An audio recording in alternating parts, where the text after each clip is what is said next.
Okay, let us start with a prayer. Om Gananam Tva Ganapatim Havamahe Kavim Kavinam Jyeshtarajam Brahmanam Brahmanaspata Ana Shranvannutibhih Sidasadanam. Om Shri Mahaganadhipataye Namah. Om Vrishabham Charshaninam Vishvarupamadabhyam Brahaspatim Varenyam. Om Shlim Dhim Jyotirbrahmaya Namah. Om Tadvishno Paramam Padam Sada Pashyanti Suraya Divi Vachakshuratatam. Om Aim Hrim Shrim Klim Hasav Jagat Prasutyai Namah. Can everybody say after me Hare Ramakrishna 3 times? Om Hare Ramakrishna, Hare Ramakrishna, Hare Ramakrishna. Okay, we will continue the discussion on Charakarakas that we started in the last class a little bit, and then I want to see a few charts. A couple of people at the end of last class asked me some questions on their charts. They were confused when they were trying to rectify the time and they were trying to fix the time in order to explain what happened in the past. They were confused, so I'm going to take up a few charts in the second half or the last 3/4 of this class. After discussing Charakarakas a little bit, I will take a few charts and we will go through examples of how to change, how to correct the time, and then how to make predictions. So we'll do some more practical examples. Can everybody see the screen? Okay. It is not blocking anybody's view, right? If it is, then you may want to move a little bit back. Okay. So Charakarakas, I defined them in the last class. What I said is, you look at the longitude from the beginning of the sign occupied by a planet. If a planet is at 20 degrees into a sign, or 30 degrees or 29 degrees, how many degrees into the sign the planet is, that is basically the important parameter. I said that the higher that longitude is, the more light that planet gets from the Aditya of that sign. There are 12 Adityas ruling each sign. They are the Naisargika, they are the natural givers of light. And then this Atmakaraka takes that light, and that is your soul. That is the sun is the Naisargika Atmakaraka, he is the natural Atmakaraka. He is the Atma of this whole universe. Sun is the Vishvatma, he is the Paramatma. So if you look at sun in a chart, he is also important. He is the Paramatma, he is the Vishvatma within that chart. But from that Vishvatma, the soul of the universe, universal soul, the individual soul, Jivatma, takes a little bit of light. So that individual soul is the Atmakaraka. And similarly, there are other Karakas. Apart from this Atmakaraka that I defined, this is the Chara Atmakaraka. There are 7 other Karakas. Out of all the planets except Ketu, all planets can be Charakarakas. So the Chara means changeable, variable. It's not necessarily moving. It's basically variable. These Karakas are variable Karakas. They change from person to person. If you take Naisargika Karakas, who is the Karaka for self, soul? Sun. Who is the Karaka for mind? Moon. Who is the Karaka for bravery? Mars. Who is the Karaka for your siblings? Mars again. Who is the Karaka for children? Jupiter. Who is the Karaka for marriage? Spouse? Venus is the Karaka. Like this you have various Karakas, and those Karakas are called Naisargika Karakas. Naisargika means, Nisarga means as is, basically that is creation. So Naisargika means relating to the creation, so relating to the inherent nature. So those are the natural significators, and these are variable significators who change within each chart. From chart to chart they change. So that is why they are called Charakarakas. And I will not define them right now, but there is a third class of Karakas called Sthira Karakas. They are the fixed Karakas, and those Karakas, they are useful in timing the death of various relatives. And basically the 3 Karakas, Naisargika Karakas, there are 9 planets which work as Naisargika Karakas of various things. Charakarakas, there are 8 planets which work as Charakarakas of various things. and there are 7 Sthira-karakas. Rahu does not find representation there, only the other 7 planets. These 3 kind of Karakatvas are ruled by Brahma, Vishnu and Shiva. Naisargika Karakas, those Karakatvas are basically lorded by Brahma. So what they show is, they show things relating to creation, things relating to the very existence of various things. On the other hand, Charakarakas are ruled by Vishnu.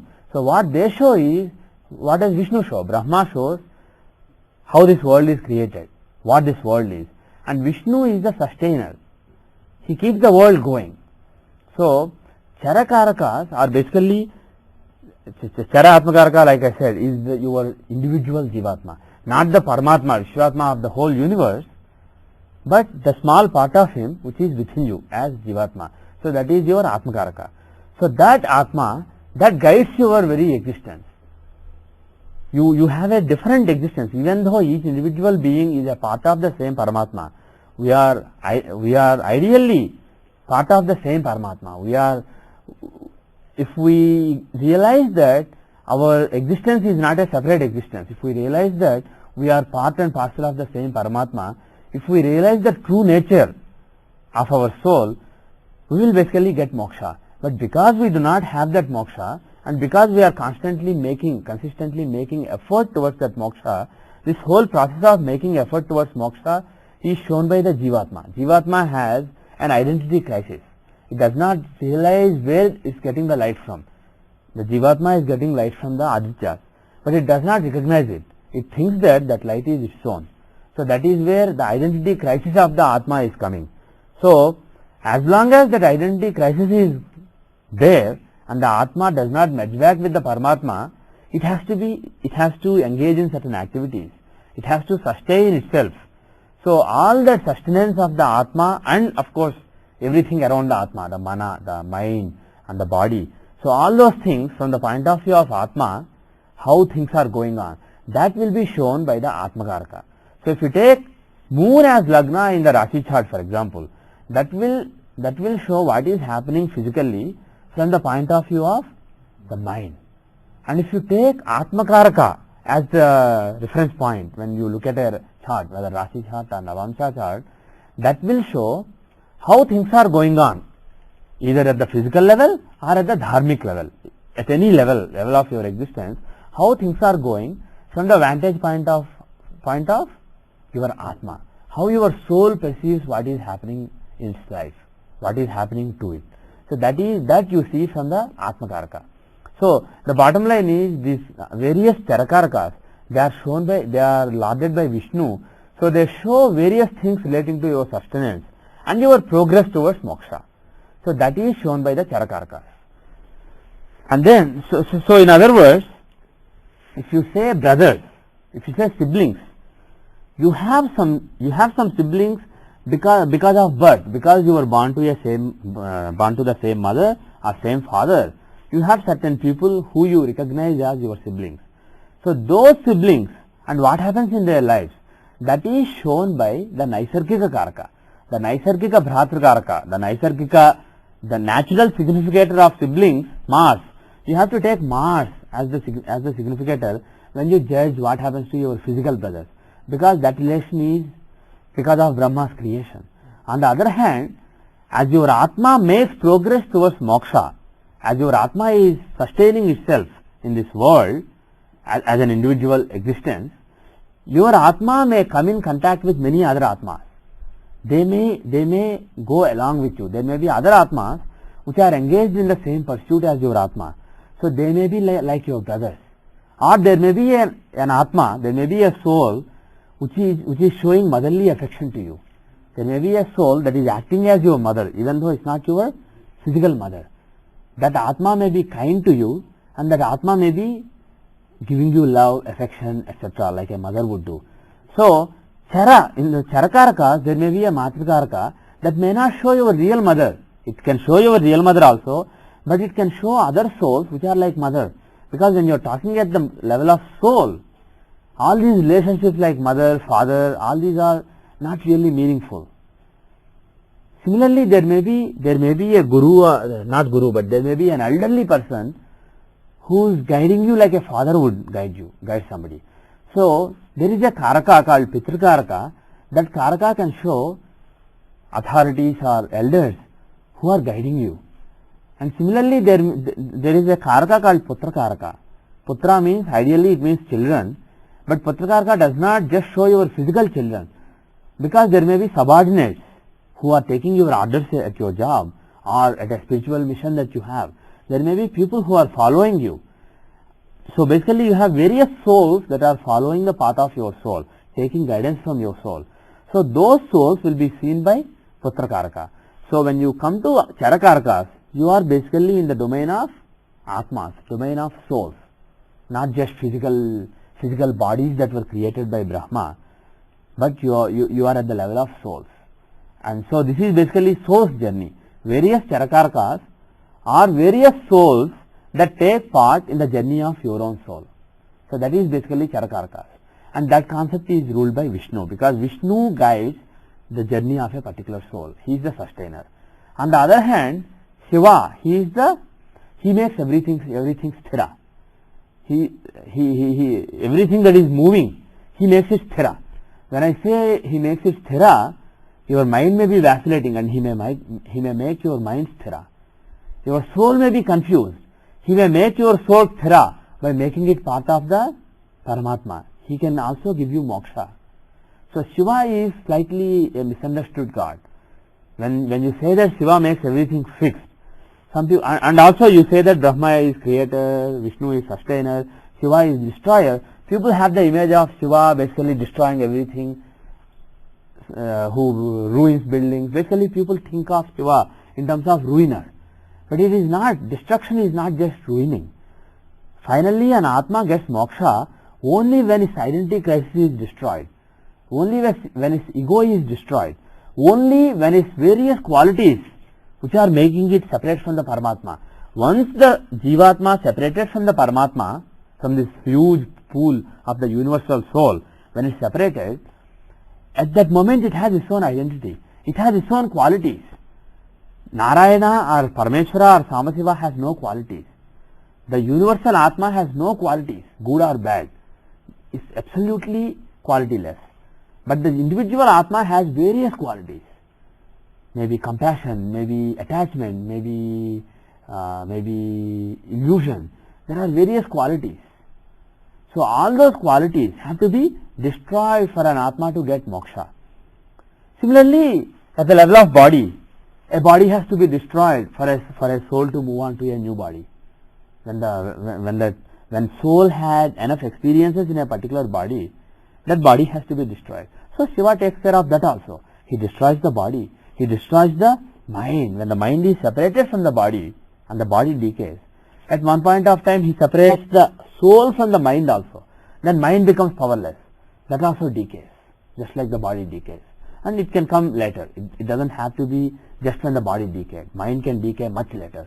That is why you have so many occult phenomena, because of the ability of mind to exist after body is destroyed.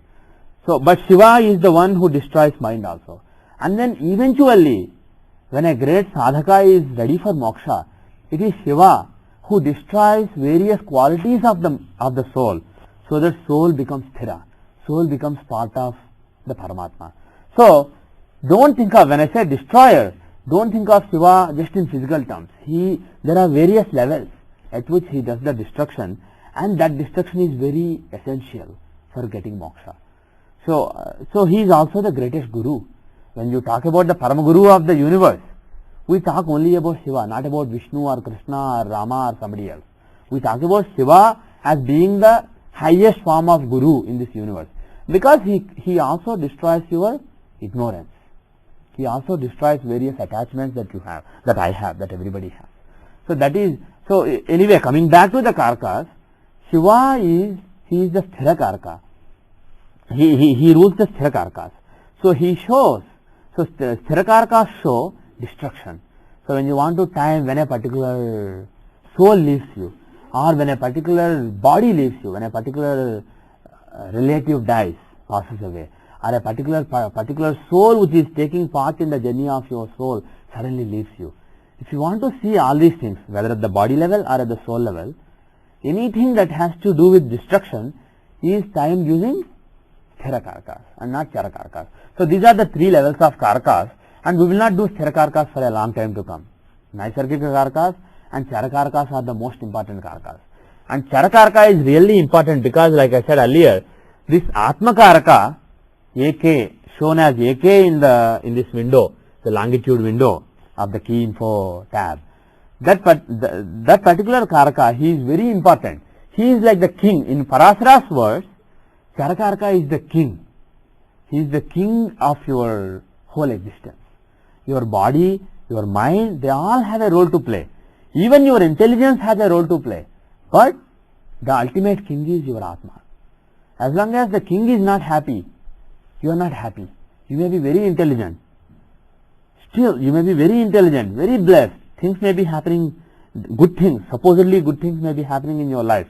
But as long as the Atma is not happy, as long as the Atma does not identify with the direction that you are taking, you will have that restlessness from within that you can't understand, that you can't express in words. Yeah, Atma, yeah. The ultimate Ananda comes from the Atma, Atmananda. Any ultimate happiness or sadness comes from the Atma. But the problem is, you can't really perceive your Atma unless you are a great sadhaka, unless you do yoga, unless you are blessed by the God. You can't even perceive your Atma. Your Atma is in a small shell that is surrounded by the sponge of manas or mind. So mind is basically, it is isolating, it is insulating your senses and your buddhi, your intelligence, your vichakshana, your judgment, your discretion. All these things are being isolated from your Atma by the manas.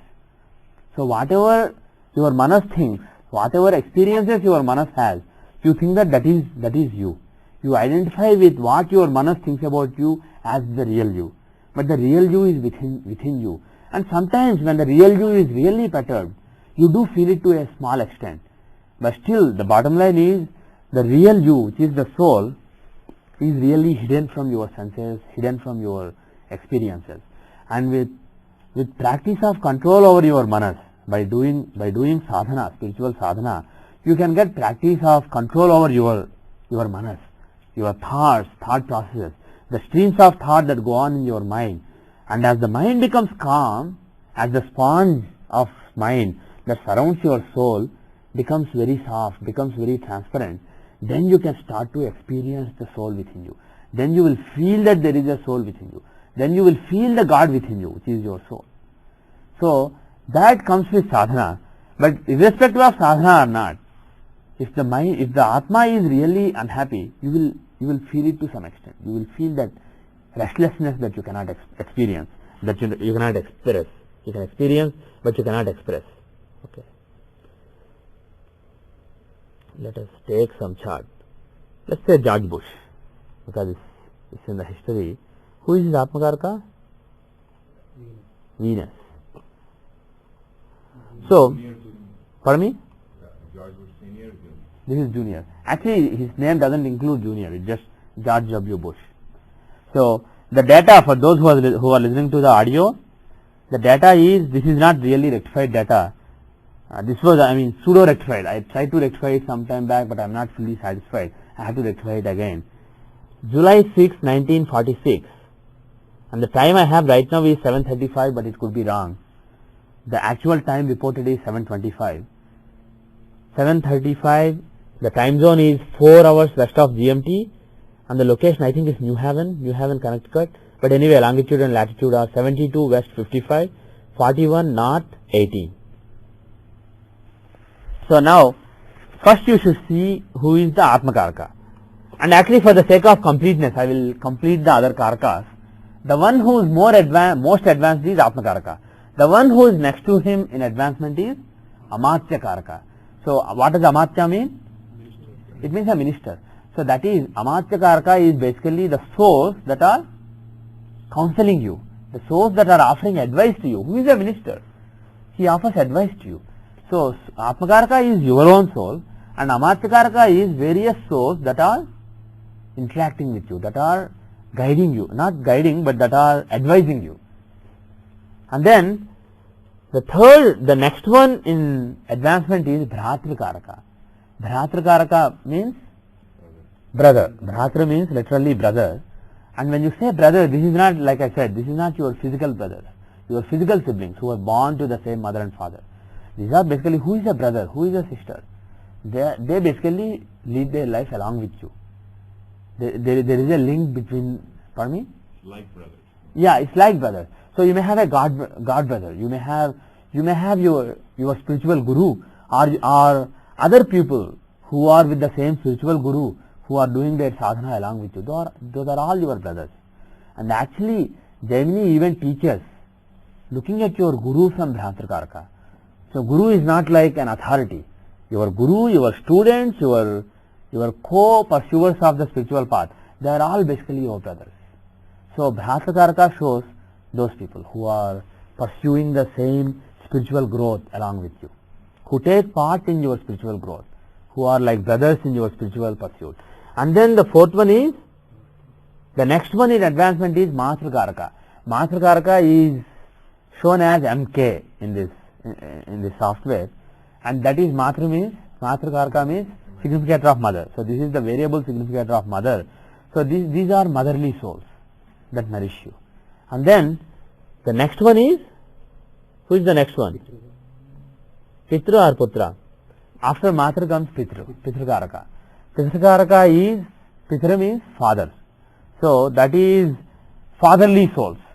Souls that guide you in the right path, that put you in the right path. Souls that exercise some level of authority over you and guide you correctly. So that is shown by Pitrikaraka. And then the next one is Putrakaraka. Putra means son. So those are your followers, the souls that are taking orders from you and following your directions. And then the next one is Jnatikaraka. It is shown as GK here, Jnatikaraka. Some people write it as JNA. Basically, it comes from Gnati. Some people, Telugu people typically call it Gnatikaraka, and North Indian people call it Gyatikaraka. It is basically Ja and then the Annasika following Ja. It is the combination of those two consonants. It's a tough sound to pronounce. Telugu approximation is Gnati, the North Indian approximation is Gyati. So that GK shows the Gnatikaraka. That Karaka, what does Gyati mean? Can somebody tell me what Gyati means?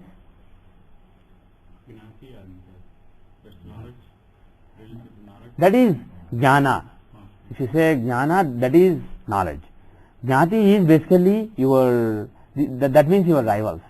Also your relatives, cousins, etc., who are competing for the same thing. So this basically means rivals.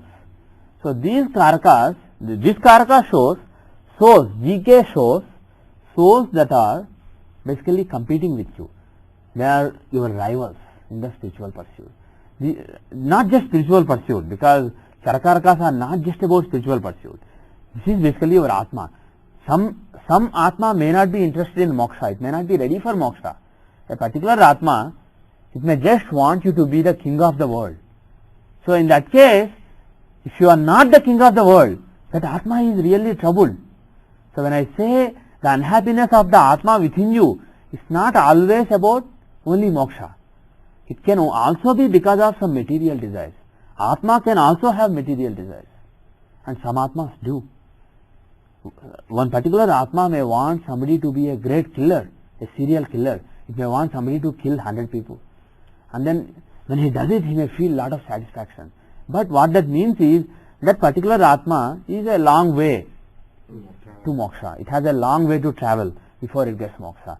So when I say Atma, don't think just in terms of spirituality. That is only one aspect of it. But this is the real hidden agenda of your existence. That is shown by the Atmakaraka. So in that particular agenda, there may be some rivals. So those rivals are shown by the GK. And finally, DK. DK is Dharakaraka. Dharakaraka shows spouse. Dhara literally means woman, but this is not just woman. Dharakaraka shows the spouse. So again, if you take any person, the person's wife or husband has a significant role to play in their internal desires, in the way their soul looks at the world, and in also the spiritual pursuit of the person. The wife or husband has a significant role to play. So in most cases, Dharakaraka literally shows your wife. This is the soul of your wife. But again, somebody may have a partner. They may not be married, but the person may have a partner who plays such an important role in the spiritual pursuit. Then Dharakaraka can also show that partner. It doesn't have to be wife or husband, but typically it is. So Dharakaraka is the last Charakaraka. So these are the 8 Charakarakas, and what you can see is, you can see how various Karakas are placed from the houses, from the corresponding houses, and then in the Rashi chart, because that is the chart of physical existence. For example, if Atmakaraka is placed in the 8th house or 6th house or 12th house in a Dusthana from the Lagna, that is not really a good sign, because Lagna is your true self. Lagna is your very existence. And the Karaka for soul, if he is placed in a Dusthana, what does it mean? It means the relationship is not good. There is certain problem. There is a particular problem. The Atma may not be happy. But it can also, if the Atma is in the 8th house from Lagna, it can also mean that the Atma is directly taking part in your spiritual sadhana. If a person is doing spiritual sadhana, the Atma may be guiding that person towards that sadhana. The bottom line is, wherever Atma is, whichever house it is in, it is directing, the energy of your soul is directed towards that particular house matter. If it is the 8th house, it is either being troubled or spiritual sadhana. It can be, on the positive it can be one thing, on the negative it can be another thing. So you have to look at what is really standing out, what is really dominating. So if we see a few examples, it will be more clear. But the thing is, the important message that I want you to remember is, see the relative placement of Atmakaraka and the Lagna. Similarly, Dharakaraka and 7th house, Putrakaraka and the 4th house, Jnatikaraka and the 6th house. So look at the house, the corresponding house of a Karaka, and then look at the Karaka. See the relative placement, and that relative placement will tell you how the Karaka is impacting that particular house, whether it is impacting positively or whether it is unhappy about what is happening, whether the Karaka is satisfied or dissatisfied. That you see from the relative placement. And there is another thing. Yes, go ahead. And most of, I have seen 4-5 charts for AK. This Rahu and Ketu are in the same degrees. Yeah, they are always in the same degree.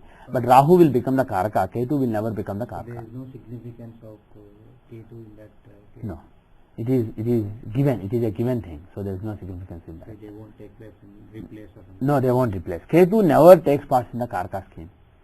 Okay. Ketu is not a soul. Ketu wants people to get moksha. He wants people to give up this identity. Each soul is basically an identity. Atmakaraka is a soul with a particular identity. Amatyakaraka is a few souls with a particular identity which are impacting you by giving consultations to you. So all these are various souls, and Ketu hates all these separation of souls. He does not want individual souls to exist. He wants all the souls to merge back with the Paramatma. That is what Ketu wants. So he refuses to become a soul, a separate soul. In the first class, when the AKs were introduced, yeah, Radhi was telling that when they are the same degree and then there is a replacement. There is a replacement. Yes, but that applies to 8 planets: Sun, Moon, Mars, Mercury, Jupiter, Venus, Saturn, and Rahu. Okay. It does not apply to Ketu. Okay. Now, typically, Atmakaraka's placement in the Navamsha chart is very important, because Navamsha is the dharma that is guiding you.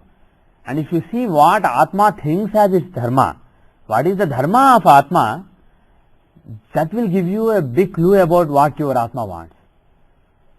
Rather than looking at how your Atma is guiding your physical existence, how your Atma is coexisting with your physical existence, If you look at how Atma is coexisting with your dharmic existence, that will give you a better clue of how happy or unhappy a soul is. So Navamsa placement of Atma is very important. But there are Rajyogas given by Parashara even at the physical level. He said that if Atmakaraka and Putrakaraka are together in the Rasi chart, that is a great Rajyoga. Such people will be very successful. What is the logic? Atmakaraka is your soul and Putrakaraka is some souls that take orders from you, some souls that follow you. Not just people that are following you physically, not just somebody who comes and says, can I do something for you? Is there some help that I can do for you? If somebody comes and takes orders from you physically, that will be seen from the lagna. Those are your physical followers. But this Putrakaraka is not just physical followers. These are souls that follow you, follow your souls. So there is a following at the level of soul. That means they are real followers. They are the true followers. When a soul follows your soul, that means that relationship is very strong. The bond is very strong. Pardon me? Some people say blind follower. Yeah, that is basically blind following. Putrakaraka is basically your blind followers. Because at the level of soul there is attachment, possibly from past life. So if you see Vivekananda following Ramakrishna Paramhamsa, or a great yogi following another great yogi, probably there is a link at the level of Atma, not just at the level of body or manas or intelligence. So if you see in somebody's chart, again by the way, it doesn't need to happen only in the case of spiritual leaders. Even in the case of, for example, Bush, when Bush comes, somebody like Rumsfeld or Dick Cheney or somebody, he may just be obliged to follow Bush. He may see George Bush as a great leader, and at the level of soul there may be a bondage between them for several lives. So this bonding at the level of soul that I am referring to is not restricted to spiritual people. It can be even for materialistic people. But various souls have various desires and various directions, and based on what various souls did in the past life, certain souls may have affinity to some other souls. So bottom line is, if a particular soul has command over some souls, there are certain souls that have blind following of that soul, there is a good chance that that particular soul will rise. So the Rajyoga is Atmakaraka and Putrakaraka being together is Rajyoga. That means there are some people who really follow you, who really believe in you, who follow you blindly. So such people will rise. So that is a Rajyoga. And particularly if that Rajyoga occurs in the first house or fifth house, it is very powerful. It will make one a Maharaja. So that is the Rajyoga given by Parashara. So remember that if you see a chart, if you see Atmakaraka and Putrakaraka together in first house or fifth house, those people will rise. And now there is another yoga given by zsymiT. Instead of Putrakaraka, if you have Pitrakaraka, Atmakaraka and Pitrakaraka conjoining in the first house or fifth house, that again is a great Rajyoga. But the difference is, in the other case it is Putrakaraka, so it is basically followers. There are certain blind followers. In the case of Pitrakaraka, it is people who guide you. There is a fatherly figure or somebody who is guiding you, who really loves you, and who if the two planets are together, the two souls are in union. So there is a soul that you come in contact with, and that soul is basically that has an anubandha from past life, that has a relationship from the past life. So that soul will really do good favors to you. So you will rise. If it is in Navamsa, it is dharmic rise. If it is in Rasi chart, it is real physical rise. And if you look at this chart, who is the Atmakaraka? Venus is the Atmakaraka. And then who is Pitrakaraka? Mercury is the Pitrakaraka. Are Atmakaraka and Pitrakaraka conjoined? Atmakaraka and Pitrakaraka are conjoined. Venus and Mercury are conjoined. In which house? First house or fifth house or any other house? In the first house. So Atmakaraka and Pitrakaraka conjunction in the first house. So directly when you see the chart, you see that there is a great Rajyoga. Especially even if Atmakaraka and Pitrakaraka conjoin elsewhere, still it's a Rajyoga. But because they conjoin in the first house, it is a particularly strong Raj Yoga, and this person will get power not just through following, but because of blessings from elders, blessings from people who are above him. And in this particular case, his father himself was a great politician. He was a very powerful politician, and because of the influence of father, he rose well in life. So that is what this particular Raj Yoga shows. Yes. Like if, now we have related AK and Pitrikaraka together. Yeah. Is it necessary that let's say George W. Bush father's case, that Pitrikaraka should be same as this one? Not necessarily. The relation. Not necessarily. He may not be. This may be a one-way thing. The whatever favors one soul is doing to another soul, that doesn't have to be a two-way thing. For one soul, for Ramakrishna Paramahamsa, to guide a particular person may not really mean anything to him, but it may mean a whole lot of world to that particular person. So it may or may not show up in the second chart. No, what I mean to say is, for example, is say Ramakrishna Paramahamsa has got a conjoining AK and Putrakaraka together. That means he has got a lot of followers. And if Vivekananda has got a AK and Pitrikaraka, that means he has got good guidance. Yeah. See, both are how they get along. By the way, in the case of Ramakrishna Paramahamsa and Vivekananda, don't use Pitrikaraka, use Bhatrakaraka. Yes. So unless they have togetherness, so for example, there must be a good relationship between them. Whether there is this Raj Yoga or not, there must be a good relationship between them in the case of Vivekananda.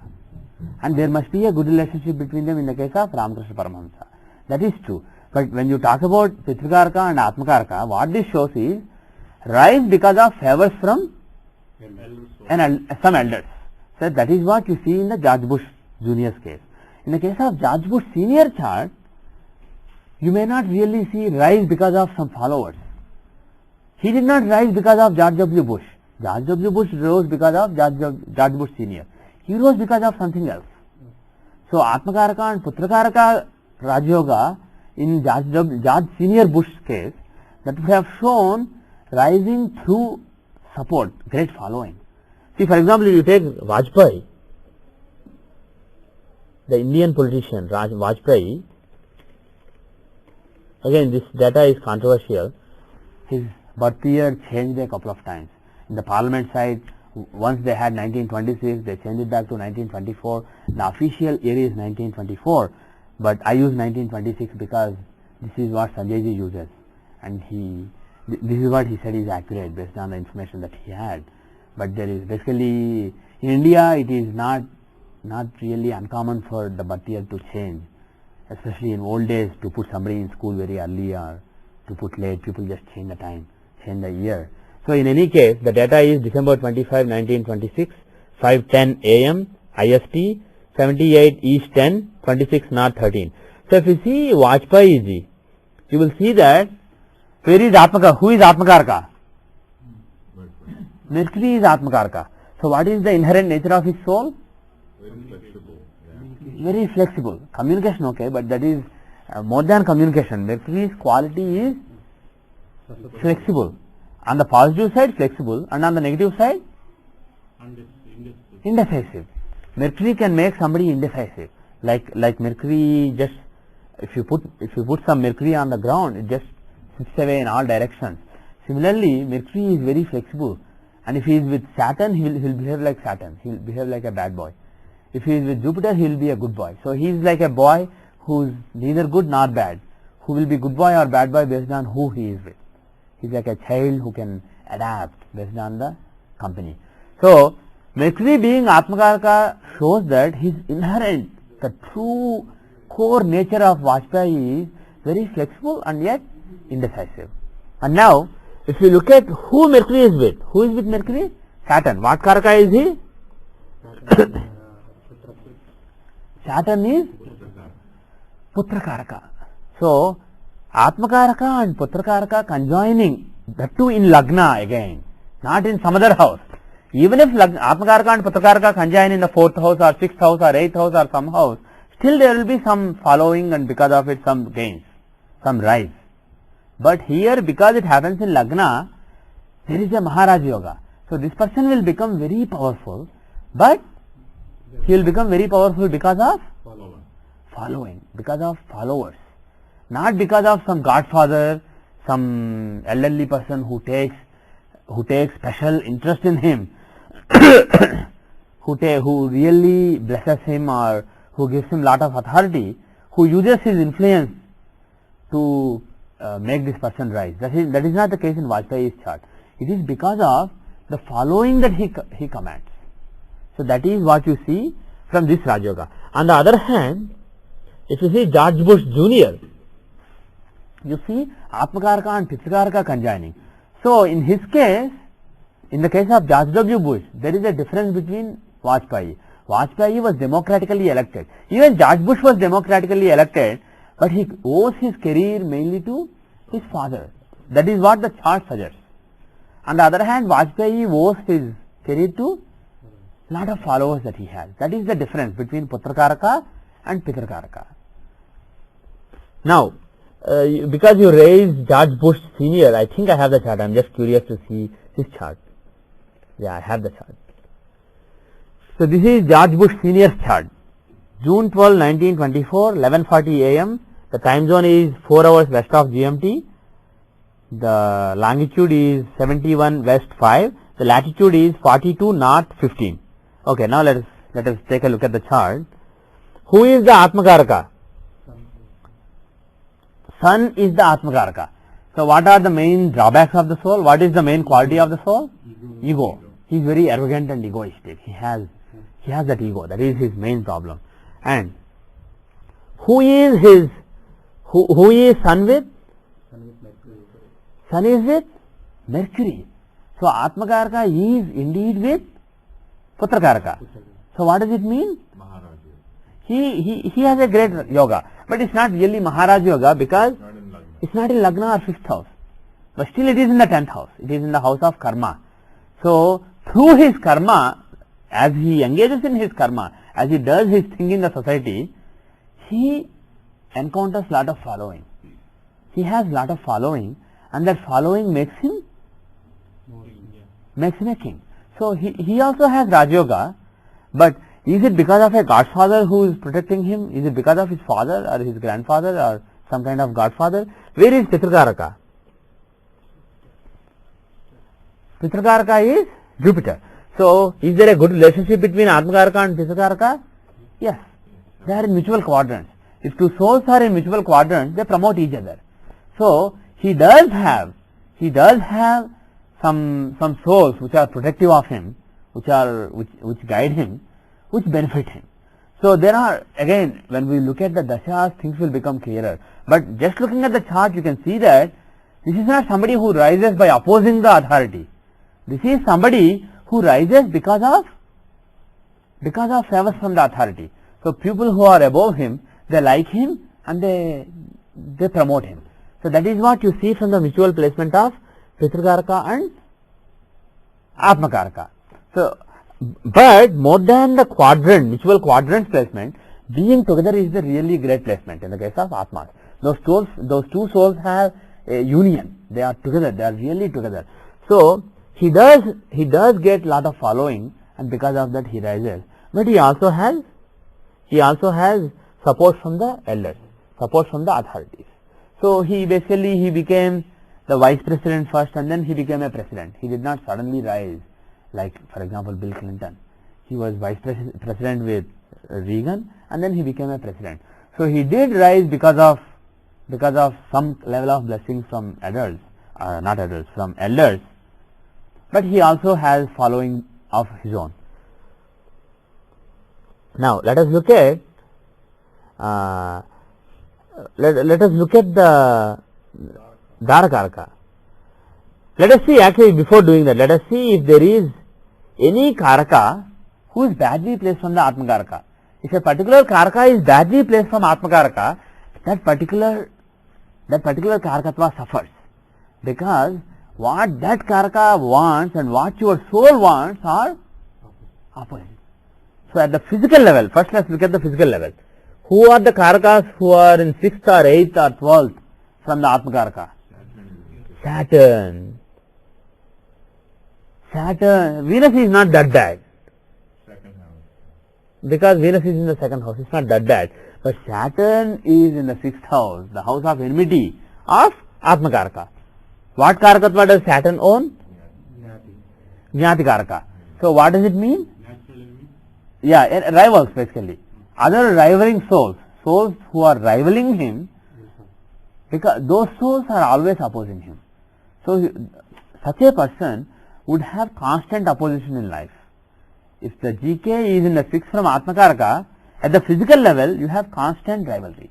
On the other hand, if the GK is not so badly placed, you may have rivals, but it may not be a hindrance to your Atma. But here he has strong rivals, rivaling souls at the level of soul. He has some strong rivaling souls which prove to be a hindrance to his own soul. So that is what you see. Let us see George W. Bush now. Go back to George W. Bush chart. So if you look at his Atma, are there any, from taking Atma as the reference, are there any other souls which are badly placed? For me?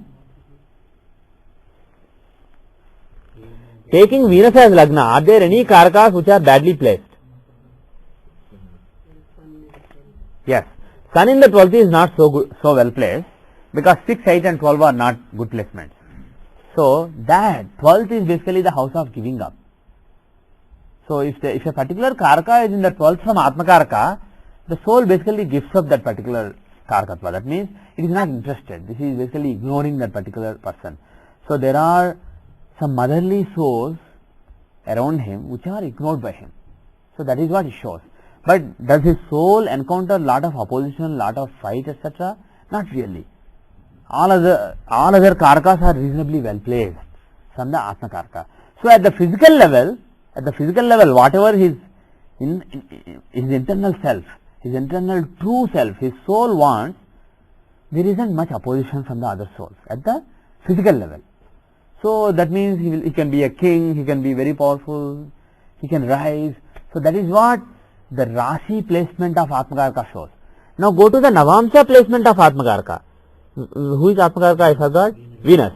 So Venus, the Atmakaraka is exalted, but are any planets badly placed from him?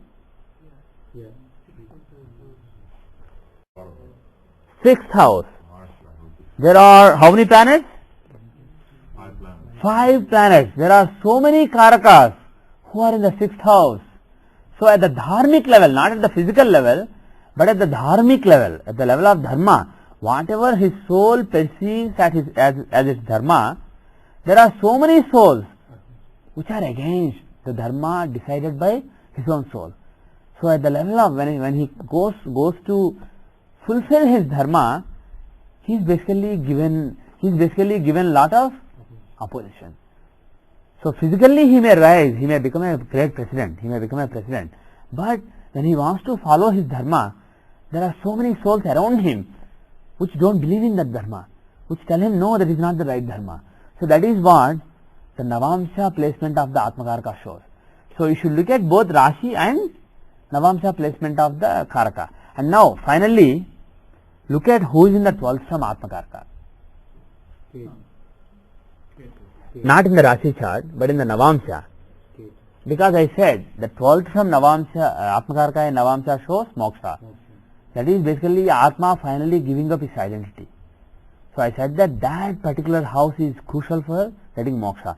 And I said that you should pray to the gods who are there. The gods corresponding to the planets who are there. So look at the 12th house from Atmakaraka. It has Ketu. So contrary to popular expectations and popular beliefs about George W. Bush, from this you can conclude that he's a highly spiritual person. His spirituality may be different from your spirituality, but when it comes to moksha, when it comes to spirituality, and when it comes to not being involved in what he does, just looking at what he does as his duty and being unattached from what he is doing, he is a really unattached person, even though it may not come out like that in the public portrayals of George W. Bush. He is a highly spiritual person. We have seen in the Ramana Maharshi case, Yeah. and even it was same, but in the sixth house, Rahu and Shani was there, that means he is more towards sadhana, Yes. something like that. Right. So this chart, since we had even extra additional planet, that means Yeah. Let us contrast the two charts. yeah. I mean, in the Ramana Maharshi case also, I think it was similar, Yes. close to this. Yes, very close. Okay. In the case of Ramana Maharshi, who is the planet? Moon is Atmakaraka. Moon is Moon is the Atmakaraka. Atmakaraka, right? And the 12th from Moon, Ketu. It has Ketu in it, fine. So, the 12, Ketu in the 12th from Atma, in the chart of Dharma, it basically tells the Atma, hey, your Dharma is giving up is your Dharma. Give up your identity. That is your Dharma. So, Ketu wants to influence Moon to give up the identity that it has. Okay? And now, so that gives moksha chintana. That takes the person towards moksha. It does not give moksha, but it makes the person highly qualified for moksha. It takes the person in that path.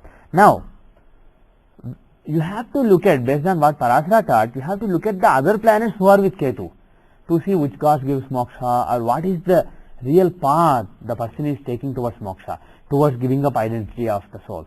So, Ketu is not with any other planets. So, look at who owns that sign.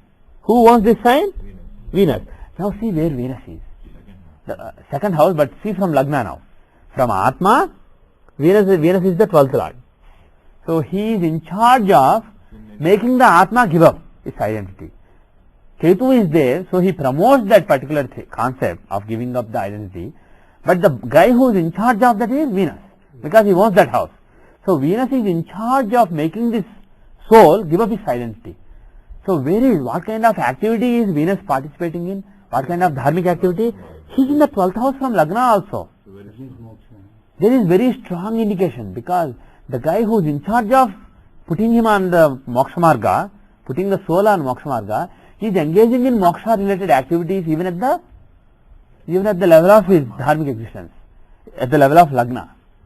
So, not only is he interested, not only is Venus interested in giving moksha to his soul, but he is making his actual physical existence and the dharmic existence follow that path. So, he is a tapasvi. And look at George W. Bush now. Again in the 12th from Atmakaraka you have Ketu. All that means is, Ketu keeps telling that Atma, hey Atma, give up your identity. This is not Shashvata. This is not permanent. This existence is not real. So, give up yourself. Give up your own identity. The identity that you have in your mind is just ego. Give it up. That's what Ketu in the 12th from Atmakaraka tells Atmakaraka. Give up. And now, but the actual giving up, who is in charge of this? Shani and Rahu. There are no other planets. So, look at dispositor.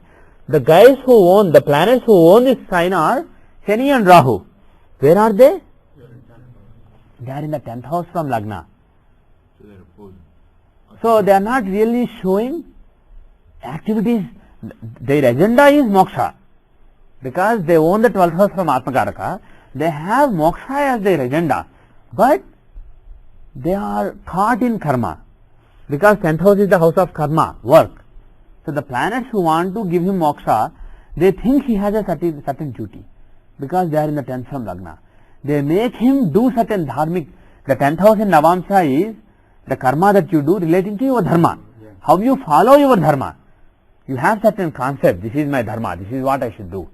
And what you do in the society, what you do around you to promote that dharma, that karma is shown by the 10th house in Navamsa. Okay? On the other hand, the 9th house in Dashamsa shows your karma. Everybody remembers that Dashamsa shows karma, right? If you look at 9th house in this chart, it shows the dharma you follow while you do things in the society. The sense of dharma while you do your karma. And the Navamsa 10th house is the karma that you do relating to your dharma. So, if you have a strong sense of dharma, this is right, this is wrong, based on it, if you are doing certain things in the society, that is shown by the 10th house in karma. That is a very strong house in this particular chart. So, this person has strong beliefs and he will be engaging in actions in the society relating to those things. And he will do it with a sense of resignation, sense of detachment, because those planets, Shani and Rahu here, they own the 12th house from Atma. So, at the level of soul, the 12th house is the house of detachment. He will do it with a sense of detachment, but he is engaged in this karma. So, this is not a person, unlike Ramana Maharshi, this is not a person who is a tapasvi or who is on his final march towards moksha. He is on the path towards moksha, he is spiritual, he is detached, but at the same time he has that attachment to the karma. And what kind of karma is he doing? He has a sense of dharma and he is doing karma. What kind of karma? Who are the planets there? Good planets or bad planets? It is mixed. You have Gajikesar yoga. Moon and Jupiter together is Gajikesar yoga. They will make the person very famous long after death. So, Moon and Jupiter in the 10th house will make this person very famous for the karma he does relating to his beliefs and ideologies. The karma he does based on ideology, that will make him very famous long after he dies. But who are the other planets? Three malefic planets, Shani, Kuja and Rahu. Saturn, Mars and Rahu. Mars is aggression and the sign itself is a fiery sign, Agni Rashi. Mars is the planet of war, and Shani and Rahu again they are the planet, they are not desirable planets. So, because three undesirable planets are joined with the Gajikesar yoga, this person will, the activities he engages in based on his ideology are disruptive, warlike, cheating, destruction. Yes? Saturn is in the enemy's place, right? Does Yes. any influence really? Even though he is a malefic planet, when he is in enemy's place, it is all the more powerful. Basically, if somebody wants to do a bad thing, you make him unhappy by putting him in a place where he doesn't like. He will be even more destructive. So, planet like Saturn, when he is in Sun's house, don't think that he is powerless. He is actually more powerful to cause harm. He is more mischievous basically. More determined, I mean. More determined, more evil basically. On the other hand, Jupiter and Moon, they are good planets. They want to give fame, and again being in a friend's house, they will give that also. So, there are very, very mixed indications here. So, just looking at the Rashi and Navamsha of this particular native, what you can say is, he engages in certain karma based on his ideology. He engages in some very aggressive and very sadistic also. Saturn can also show sadistic. Very sadistic and very aggressive karma in the society based on his ideology, and he will do it with a sense of detachment. So, that is basically what you can say, and what that means in real terms based on the Iraq war, Afghanistan war and whatever else may yet to come. Based on all those things, how you interpret that in physical terms, I will leave it to you. But based on the Rashi chart and Navamsha chart, that is what you can, those are the conclusions you can draw. So, again to summarize the basic point, the houses from Lagna show what you are doing. In the Rashi chart, they show what you are doing physically. In the Navamsha chart, what you are doing dharmically, how you are following your ideology. The 10th house in Dharmamsha, the 10th house in Navamsha shows how you follow your ideology, and the 9th house itself shows your ideology, and then that is Lagna. If you take Atmakaraka, that shows from the point of view of your internal soul, you will see things. So, from the point of view of internal soul, all these planets being in the 6th house will mean that while he is doing this karma, there are a lot of souls which are strongly opposed. There is a lot of opposition to his ideology. Not physically. Physically, nobody is fighting with him. Physically, he has a smooth run. But ideologically, there are so many souls who don't believe, who don't share his ideology. Had all these planets been in the 5th house, from the Atmakaraka, Venus is here. Had all these planets being in the 5th house, when he is engaging in certain karma based on his ideology, he would not have encountered a lot of obstacles from various souls. And because this opposition is from souls, it's not just physical. A lot of people feel that this is wrong. When he is doing something, when he feels that this is right, this is what should be done. There are a lot of souls in the world who feel this is wrong, this is wrong, this is wrong. At the level of the soul, they feel this is wrong. So that is what this shows. Is that clear? But anyway, Like there is Yes. no remedy for this kind of things, right? Like even if they pray. It's difficult. It's difficult to. We'll talk about remedies later. Okay. Because when It's very difficult when a particular soul is opposed to you. To bring remedy to that particular thing is very difficult. when we said like within us, suppose it does so the 12th house is a Venus, then we Yeah. say we go pray Lakshmi to Yeah. that soul. Even to other karakas, you can give some remedies, but I will talk about them in a later class. I want to wrap up this discussion in 5 minutes and see some charts. So I want to wrap up. But there are possible remedies. But anyway, you can't go and tell George Bush to do a particular remedy. But the point I want to make is, he is not a bad person. Ideally, there is no bad and good person.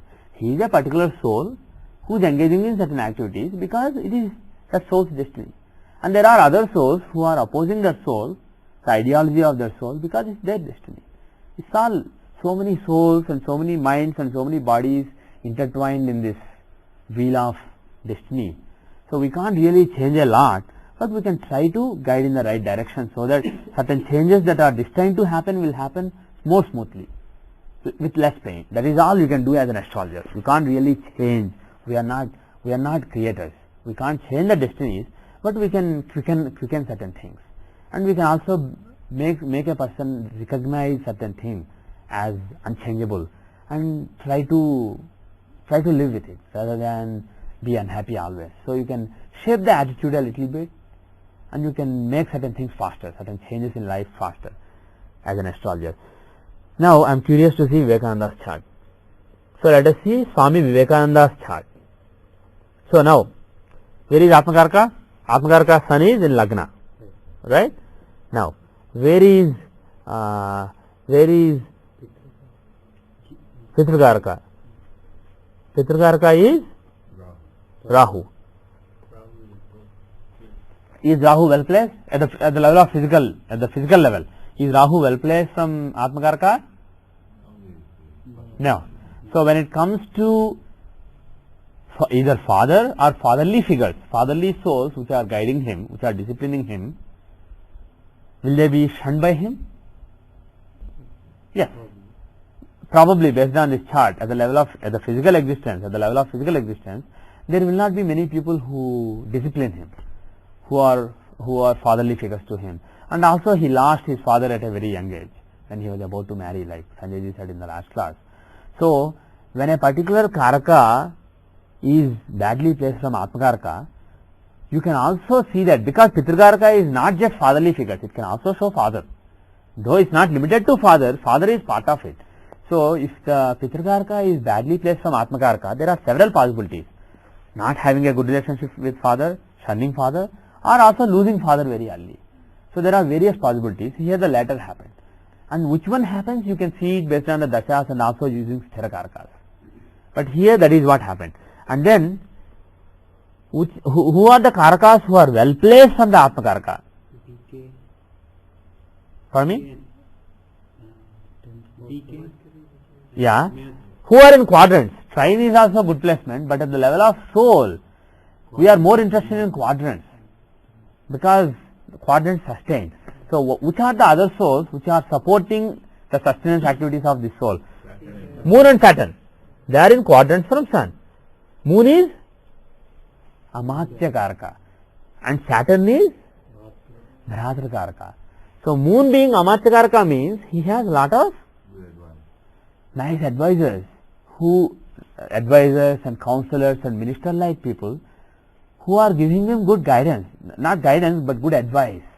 When he established Ramakrishna Math and established so many organizations, he had nice counselors and they were very compassionate people. Because moon is the Amatya Karaka, what you can say is many of his counselors are very compassionate and kind people, very sweet and diplomatic people. So those people are supporting him well. And who else? Saturn, Bharatra Karaka. What does Bharatra Karaka show? Guru and other spiritual brothers, your spiritual god brothers, your guru and other people who are along with you, your sishyas and people who are taking sadhana along with you. So what kind of people are they? Shani like. What does Shani show? Ascetics, disciplined people, people who follow austerities. So that is yogis basically. Saturn shows yogis. So Brihatrakaraka being Saturn shows he had a guru who was a sadhaka, who was a yogi, and also Kali is shown by Shani. So Kali Upasaka also. But that is not very easy to say. That happened true in this case. It will not work everywhere. So let us ignore that point. But Shani can also show Kali. So bottom line is there was a sadhaka as his guru, and he was supporting him very well. Now at the level of Navamsha, go to the level of Navamsha, and now in Navamsha, see how various planets are placed. So who are the planets who are best placed in the Navamsha? As far as ideology is concerned, who are the souls that are really supporting him well? Again Moon is not only supporting at the physical level, but at the Navamsha level also. So Moon shows Amatyas. So again, both in spreading his ideology and also spreading his ideology physically, and also in terms of sharing the ideology, he had lot of compassionate associates who were counseling him very well in the matters of establishing this organization, etc. So Moon is one planet. Who else? Venus. Venus is the other planet. So what Karaka is Venus? Putra Karaka. So what does that show? Followers.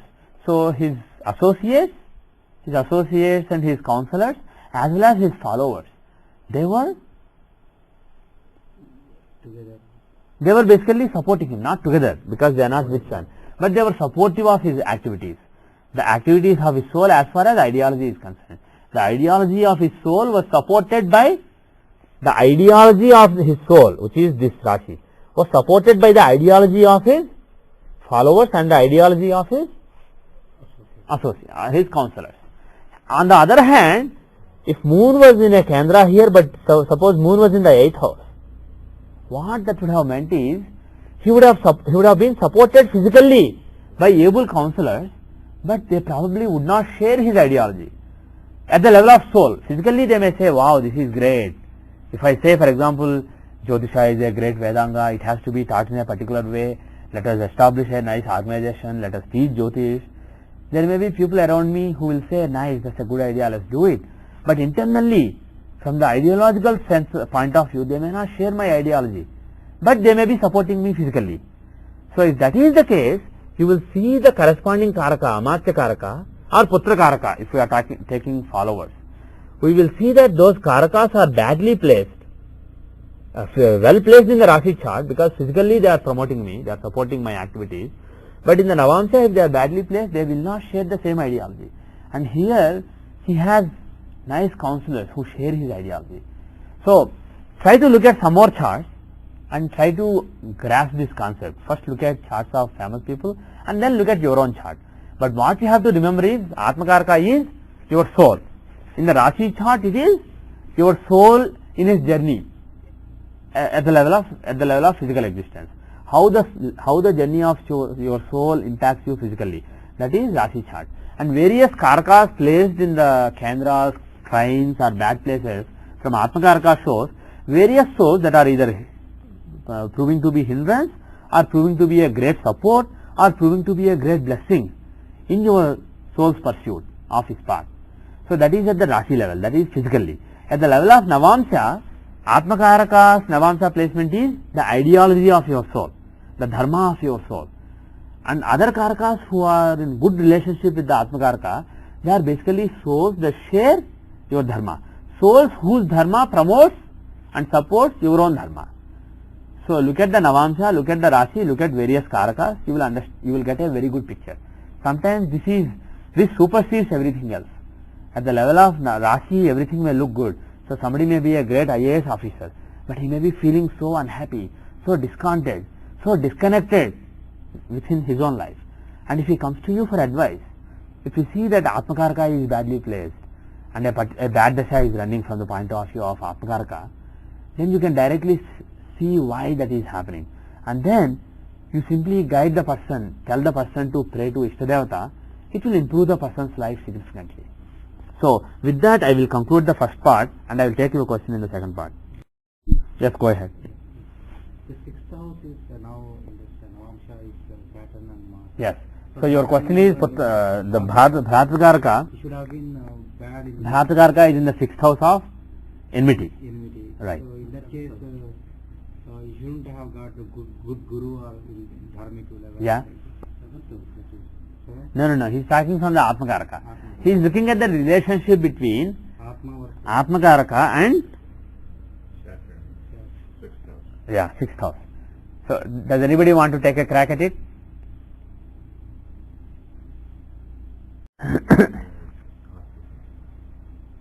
So that means they were still anything amongst this brotherly brotherly team. Yes, that is one thing. But even from the point of view, let's forget his spiritual god brothers, etc. Let's say Shani is Ramakrishna Paramahamsa. Let's say Sun is Vivekananda.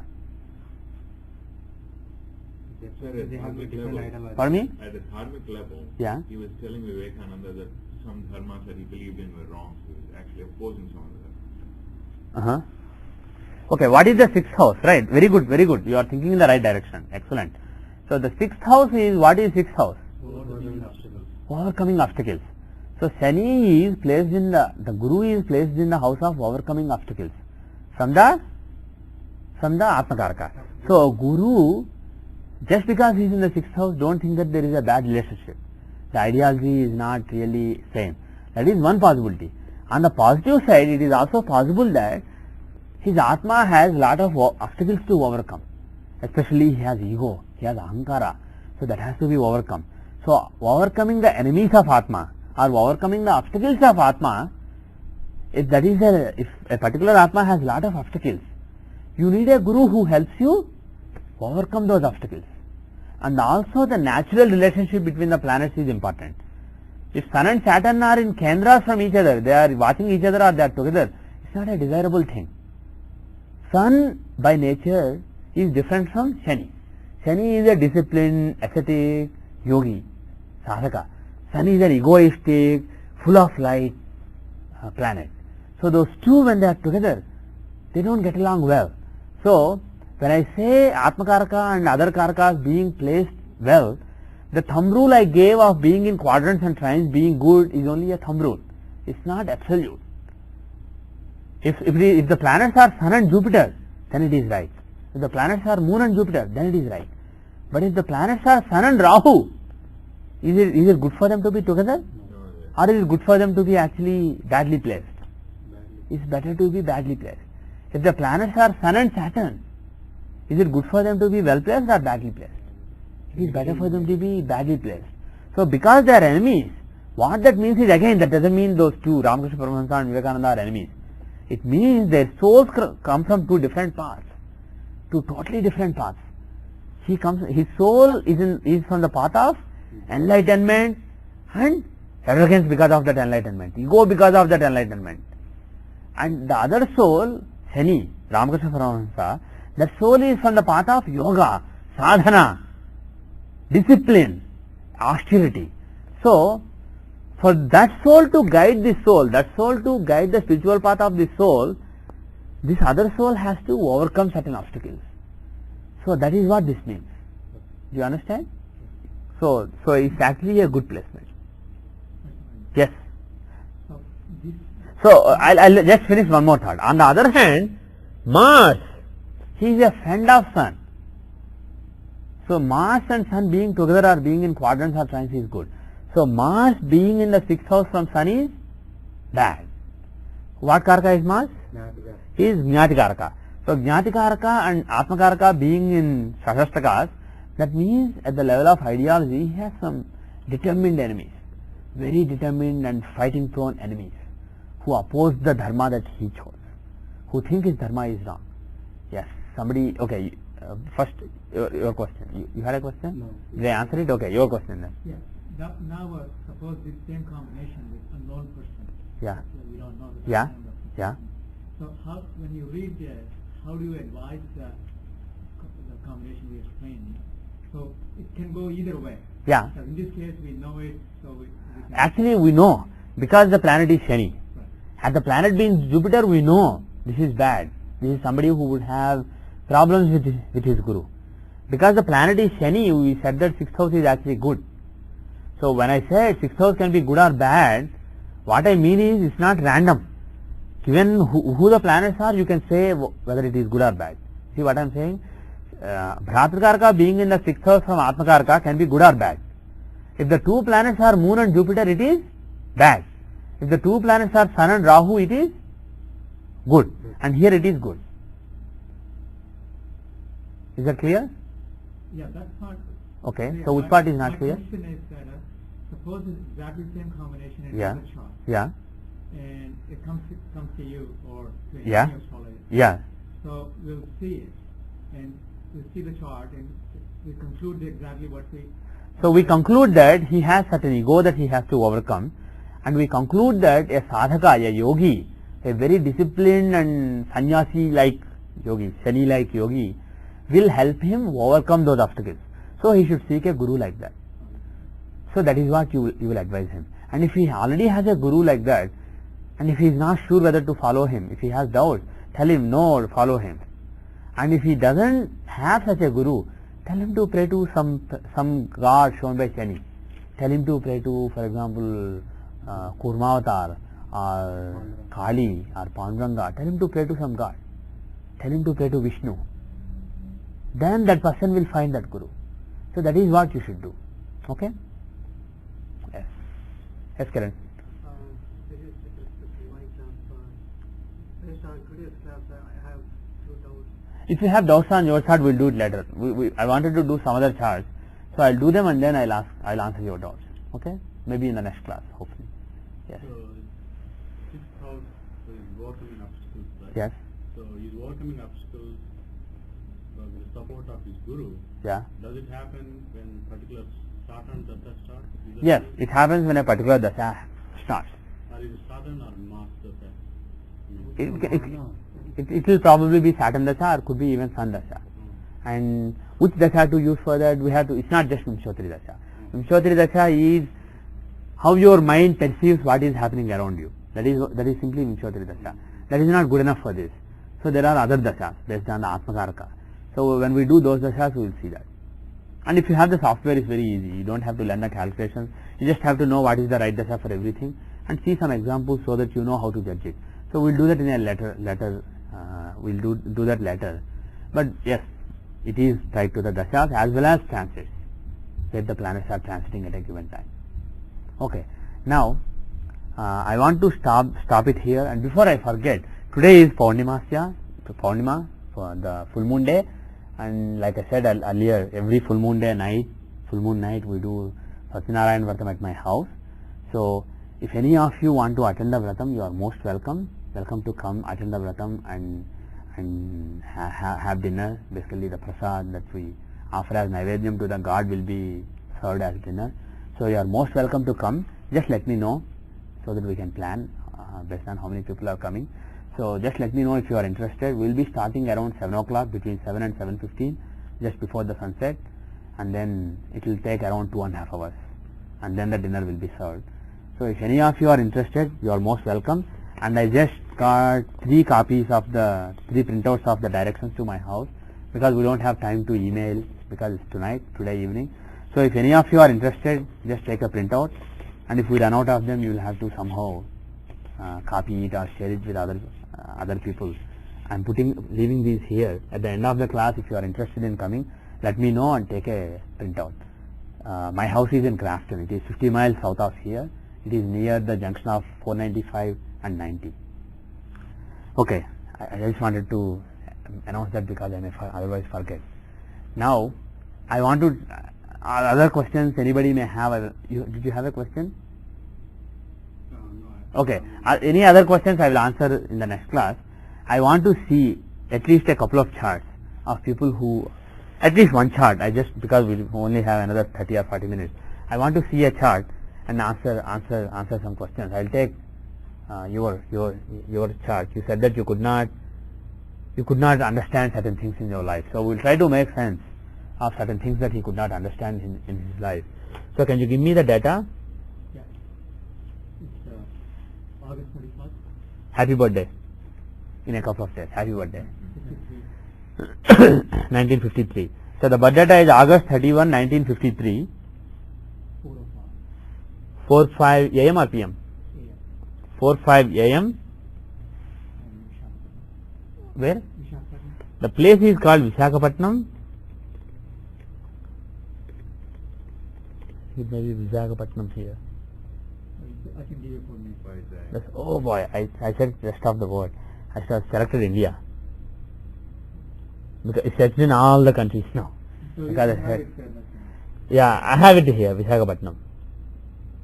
So okay, so the place is Visakhapatnam, IST 83 East 18, 17 North 42.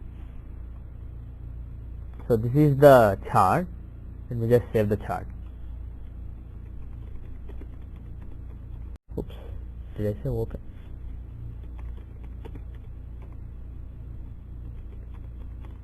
Okay. Now, how accurate? Whenever you see any chart, the first thing you have to realize is the data could be wrong, and you have to know how wrong it can be.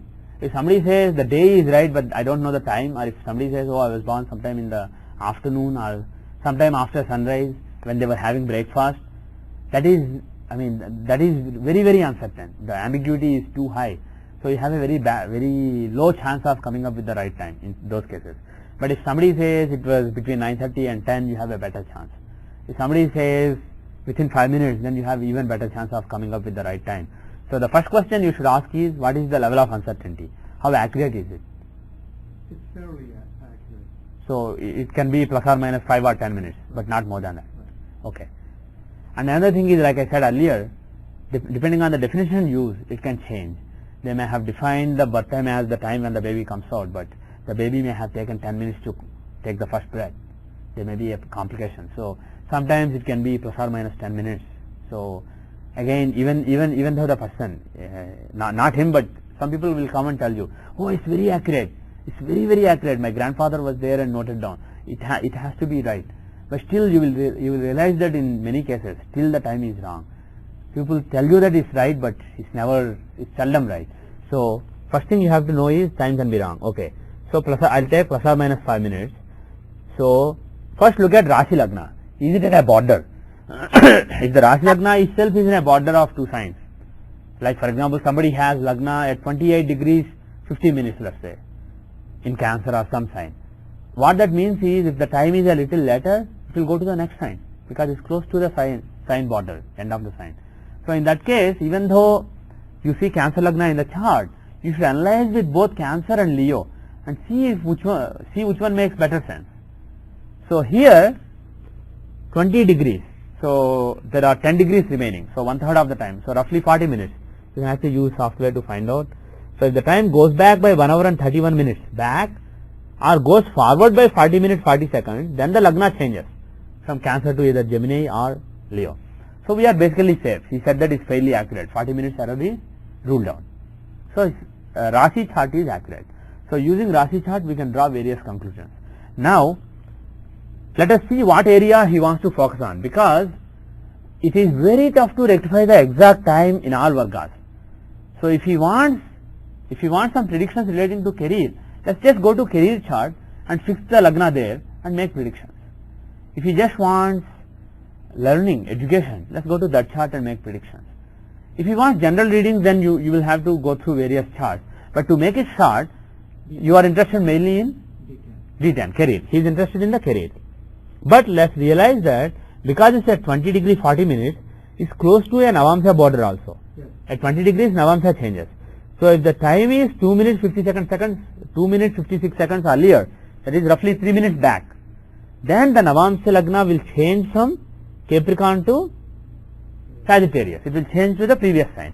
So Navamsa is this or this, Sagittarius, if it is 3 minutes back. So both of them are possible. Let us consider both of them in Navamsa, and then Dashamsa. Let's open Dashamsa. I am looking at Navamsa because whether you want to look at career, whether you want to look at anything, Navamsa is a very core chart. Rashi, Navamsa are very core charts apart from the Dashamsa. So I just want to make sure that Navamsa is accurate too. And then Dashamsa. Here we are really close to a border.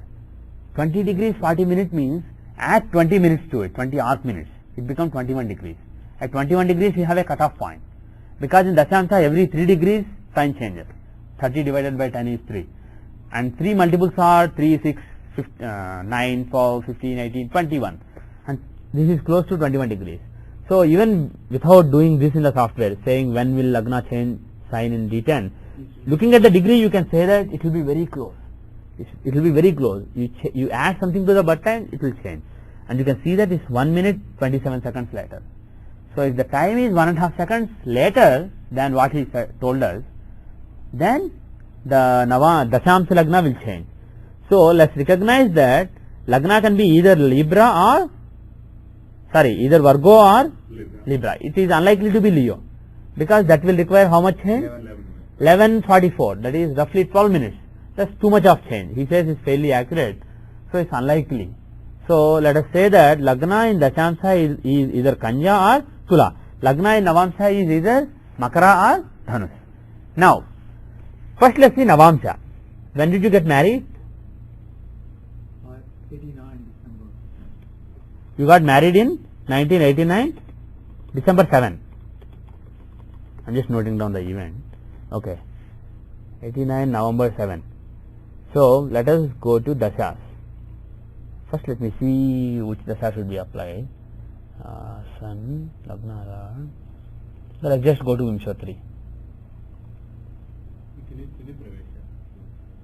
Yeah, we can do that. We'll do that a little later. First let's look at the normal Vimshatri Dasha. Okay. So let us open the Navamsa chart. 19, did you say 79 November 7? 89, okay, 89. So soon after Jupiter Dasha started, Jupiter Dasha started in September 1989. So soon after Jupiter Dasha started, the native got married. Okay. So that is clue number 1. Which Antar Dasha did he get married in? Jupiter. Which Prachantar Dasha? Again, everything Jupiter. So basically Jupiter brought marriage. Just Jupiter brought marriage. Now, does it make sense?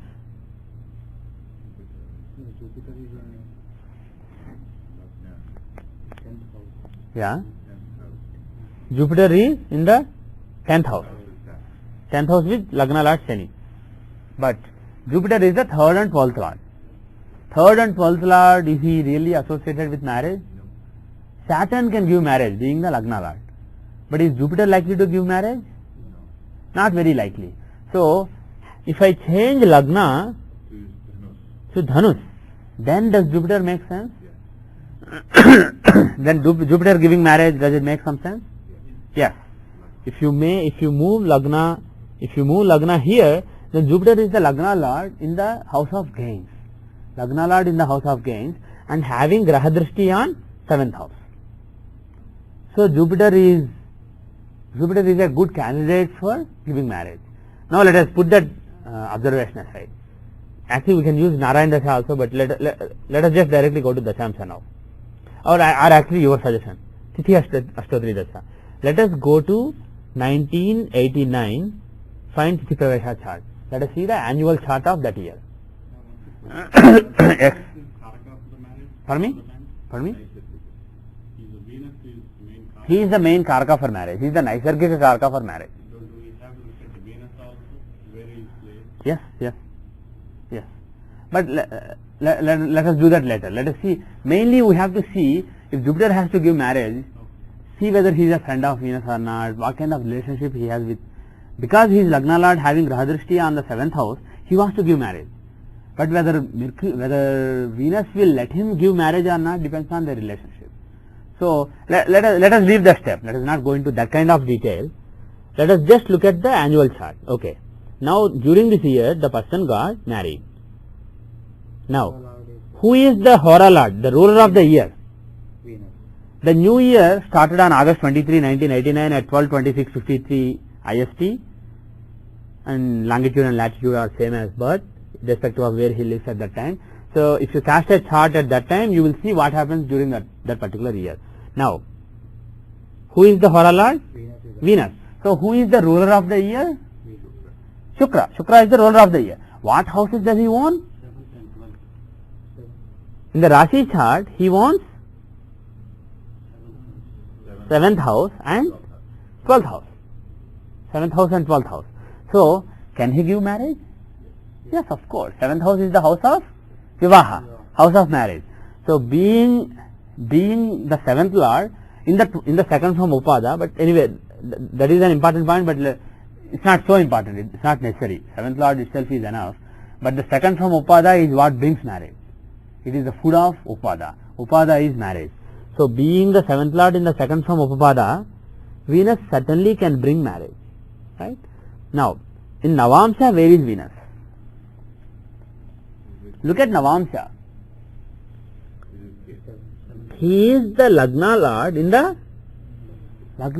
7th house with Ketu. And Venus and Ketu are both significators of marriage. Venus is the significator of, in general, of marriage. Ketu is the significator of marriage for the purpose of dharma, marriage for the purpose of Vansha Vriddhi, making the family grow. That is Ketu.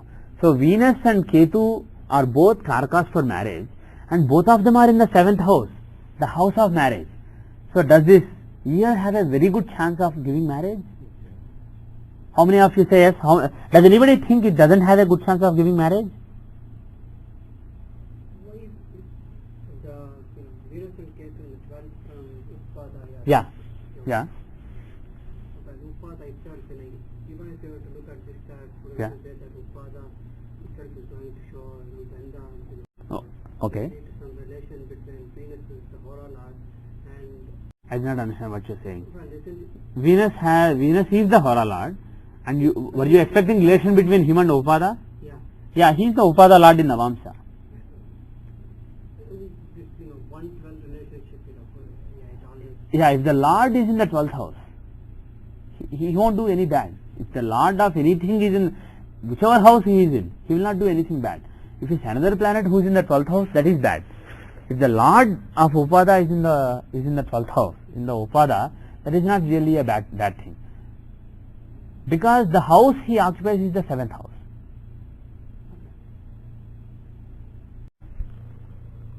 Now, if you want to time the dasha, you can look at the dashas and see which dasha gave the marriage, etc. It actually happened to be Rahu dasha. Rahu, who is in the Navamsha Lagna, he gave the marriage. But normally you would have expected Venus to give marriage, right? Between December 13 and February 26. Normally, if you were just blindly, if you didn't know the facts, looking at the Rashi and Navamsha, you could have very confidently predicted that marriage would happen this year. Because Venus is the Karaka and he is the 7th Lord in the Rashi chart. In Navamsha chart, he is the Lagna Lord in the 7th house. And then he is associated with Upada. So, based on all the indications, the chances are very strong that he would get married. So, you would probably predict that he would get married during Venus Dasha. But Rahu is being in the Navamsha Lagna, Rahu is also a candidate. But I am not saying that the logic is crystal clear for predicting Rahu Dasha marriage. I am not saying that. When we go to timing with Dashas and we learn various other principles, we will see how to time accurately. But here, Venus could have given the marriage, Rahu could have given the marriage, or even Mercury could have given the marriage. There are actually no, Mars could have given the marriage, being the 7th Lord in Navamsha. There are several candidates, and picking the right candidate is always difficult. So either Rahu Dasha or Venus Dasha, both are possible, and you can even say that the marriage ceremony, the marriage actually happened in Rahu Dasha, but actually marital life, pardon me? With the actual relationship. The relationship, because Venus is in the 7th house, Venus is the 7th Lord of relationship, the building of the relationship, etc. All that happened later in Venus Dasha, that is another possibility. There are so many possibilities, and judging them accurately is very difficult, even for a very experienced astrologer. And let's not go into such nitty-gritty right now. But Rahu is a good candidate. Rahu is a pretty good candidate. The time could be slightly off. I would expect him to get married in Rahu Venus rather than Rahu Sun. Time could be slightly off. This 8:39, November 9 may be slightly off. When did you get married on November 9? If it is after that time, basically this time calculation, pardon me? Okay, it's 9 a.m. So my guess is this calculation has a couple of hours of error for some reason that I don't understand yet. It must have happened in Rahu Venus Antardasha. But anyway, the conclusion is, based on this, are you happy that this particular Navamsa Lagna is accurate? It is basically accurate. Now how much leeway we have? If the time changes by 1.5 minutes back, then the Lagna will change from here to here, from Libra to Kanya. If Lagna is Kanya, can the person get married this year? Not really likely, right? All the indications, even though still Venus is the 7th lord in Rashi chart, in Navamsa he is not really associated with the Lagna or the 7th house. So the year is unlikely to bring marriage. So let us conclude that this Lagna is basically right. So what that means is, if you go back to the natal chart, we earlier concluded that we wanted to subtract 2 minutes 56 seconds so that the Lagna goes from Makara to Dhanus. That is what we decided to do, but we wanted to consult more events or more factors, more parameters before making that decision. Now, looking at the Tithi Pravesha chart, because it's so clear in that chart, we have to somehow live with this Jupiter Dasha giving marriage. Jupiter, even though he is not the best candidate for giving marriage, still he is associated with the Lagna Lord. Being with the Lagna Lord in Navamsa, one second. Being with Lagna Lord in Navamsa, he can give Lagna Lord Saturn's results and he may give marriage.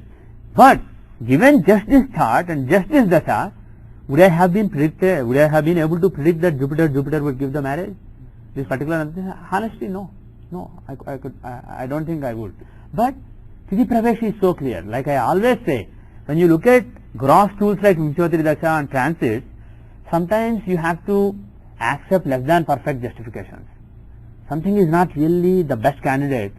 Jupiter is a candidate, but that way there are 4 or 5 candidates.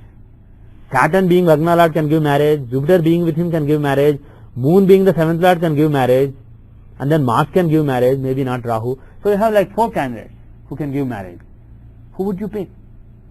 So it's very difficult. So the main point I want to make is, it's very difficult with Vimshottari Dasha. It's a great Dasha, but our understanding is not perfect. So it's very difficult to time just using Vimshottari Dasha unless you are a great astrologer, blessed with great intuition. And also there are other dashas which are more appropriate. If you look at this menu here in the Nakshatra Dashas, there are so many dashas. If I do a little bit of analysis, maybe there is a dasha that is more applicable in this case. There are other conditional dashas which are applicable in some charts. If they are applicable, they will work better than Vimshottari Dasha. And there are Rashi Dashas. So there are various dashas that may give better results than Vimshottari Dasha. So if you pick the right dasha, the best candidate will give the result. And if you pick an approximate dasha, a candidate will give the result, not the best candidate will give the result. So always when you are rectifying, just if you look at, oh, Jupiter gave marriage, oh well, that doesn't make sense, let me change it to Dhanus. If you change it, what will end up happening is, you will change time based on Navamsa. Then when you go to Dashamsa to explain something, you will change it back. You will keep changing the time. So your birth Lagna will become Chararashi. It will just become a variable sign. It will keep changing. So I know that, saying it jokingly, but I know that several people have this problem. Several very advanced students also keep coming to me and telling me at our conferences that they have this problem. They want to change the time, then they can't really make up their mind. They have to change it back and forth. So my advice is, if you are rectifying just based on Vimshottari Dasha, it's very risky unless your understanding is perfect. So what I advise is, your suggestion was very good, looking at the Tithi Pravesha. If you look at Tithi Pravesha, it's really focusing on one particular year. So Tithi Pravesha and Tithi Ashtotri Dasha will work beautifully. So use that, give more weightage to that. And sometimes be satisfied with less than perfect justifications, as long as overall you can make sense. There is no point in giving perfect justification in one event and not being able to explain one event at all. It is more important to give reasonable explanations, though not perfect explanations, for all the events. So you need basically the best fit. This is like curve fitting. You have various points. You can't make the perfect curve with having those points. So you make an approximate curve which basically fits all those points. This is like approximate curve fitting, as long as you use gross tools like Vimshottari Dasha. Now I'm just before I move on, I'm just curious. This is just for myself. See? Yeah. Okay. Very good. Very good. Okay. I will go through the calculations and interpretation of Narayana Dasha etc. later, but this is a Rashi Dasha. Some people also call it Charadasha. There is a Dasha known as Charadasha. It's a part of a suite of Dashas known as Narayana Dasha. This is a Rashi Dasha. In this Dasha, Dashas are not owned by planets like Sun, Moon, Mars. Dashas are owned by signs. Signs have Dashas. So this Dasha shows the truth within you, the Narayana within you, how he is changing with the time. We will do this later, at a later point of time. But the great thing about this Dasha is, it can be recomputed for various Vargas. There is a Rashi Narayana Dasha, there is a Navamsa Narayana Dasha, Dashamsa Narayana Dasha, Vimshamsa Narayana Dasha, and so on. So all those Dashas show events relating to that particular aspect of life. And this is not how your mind perceives what is happening in your life. Vimshottari Dasha is mind's perceptions. And this Dasha is what is really happening on the ground, from the point of view of the Narayana within you, who does not have emotions. So this is the reality in your life. So again, another beautiful thing is, within the same Varga, there is not just one Navamsa Narayana Dasha. There are several Navamsa Narayana Dashas. One shows the events in your Navamsa related life, your dharmic life, the events in your wife's life. So like that there are various, and the events relating to your relationship. So there are variations of Narayana Dasha which throw light on various aspects of reality within your existence. So this is, when Vimshottari Dasha is not able to explain something beautifully, this should ideally always be able to explain things beautifully, because this is the Dasha of reality. Yeah, I'll carry on. So, yeah, I'll take your question, but if you look at this, I just wanted to see 89. Oh, I was looking at the 77. So, the marriage was given by Aquarius Dasha, and then the Antardasha is Aries Antardasha. So, Aquarius is the 7th from Upada, it has Argada and Lagna. Okay.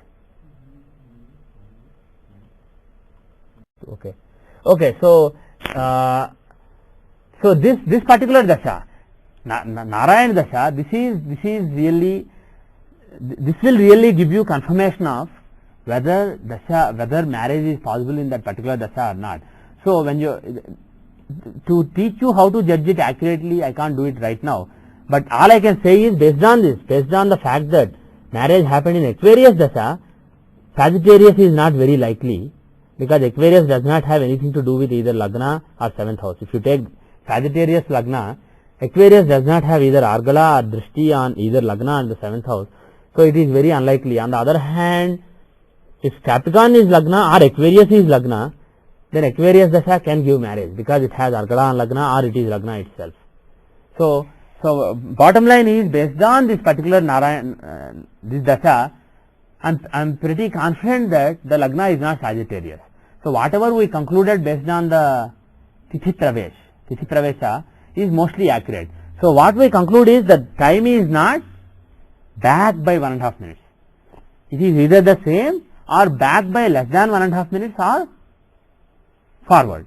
So that is, with that conclusion, let's go to the career. So what is your career? What is your job? Computer engineer, hardware. Computer hardware. So what kind of hardware design? Yeah, telecom. Telecom, okay. Do you design boards or? Boards as well as devices. Okay. Do you do any programming like Verilog, VHDL, or VHDL. you do VHDL programming? So though is hardware is basically programmable hardware. Yeah, it's a combination of both. Okay, got a picture. Okay. So the career of the native is, he is a hardware engineer. But when you say hardware, there are various levels within it.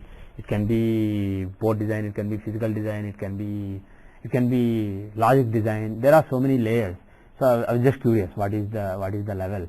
So because he is a hardware engineer who does hardware design and VHDL etc. Let us look at what are the influences you would expect. Pardon me? Mercury, Mars, Rahu. These are the influences that you should expect. Now, if this is Lagna, what is the kind of career that you would expect?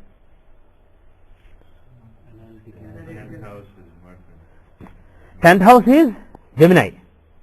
Both of them, Lagna and Mercury, 10th house is Mercury. Right. That house is owned by Mercury. And Mercury is the planet of logic and analysis. Logic, analysis, etc. And Jupiter is there. And Jupiter is the planet of, he gives careers like, respected careers like a teacher, judge, etc. So that is the career that Jupiter would give. And Mercury would give an intelligent, analytical kind of career. Now before I go further, I just want to see what are the dashamshas occupied by them. Jupiter, what is the amsha occupied by Jupiter? Indramsha. So Jupiter shows, whatever he shows, some teaching or priest or a judge, whatever profession he shows being a leader in that particular profession. That is what Jupiter shows. Now Mercury, what does Mercury show? Mercury is in Yamamsha. What does that show? Pardon me? What did you say? No, the word that you said. You said destruction. No, Yama is not destroyer. Rudras are the destroyers. Rudras destroy the body. Maheshwara destroys the mind. Yama does not destroy anything. When Rudra destroys your body, when Rudra and Maheshwara destroy your body and mind, he just takes the soul wherever it goes. He does not destroy anything. So thinking of Yama is the lord of death or lord of destruction is wrong. He is just discharging his duty coldly, unemotionally. So Yama is Dharmaraja, Yamadharmaraja. He just discharges his duties mercilessly, coldly, unemotionally, impassionately. The destruction is left to Shiva, Rudras. As Rudras, as the lower forms of Rudras, he destroys the body. As the higher form of Maheshwara, he destroys Manas. And then soul is carried by Yama to Swarga or Naraka, wherever it goes. So Yama is basically Dharma, doing the duty without any emotion. So you will see in a couple of SPA people's charts that I saw, software quality analysis people, they had Mercury, Saturn, those planets of analysis, planets of hard work, those planets in Yamamsha.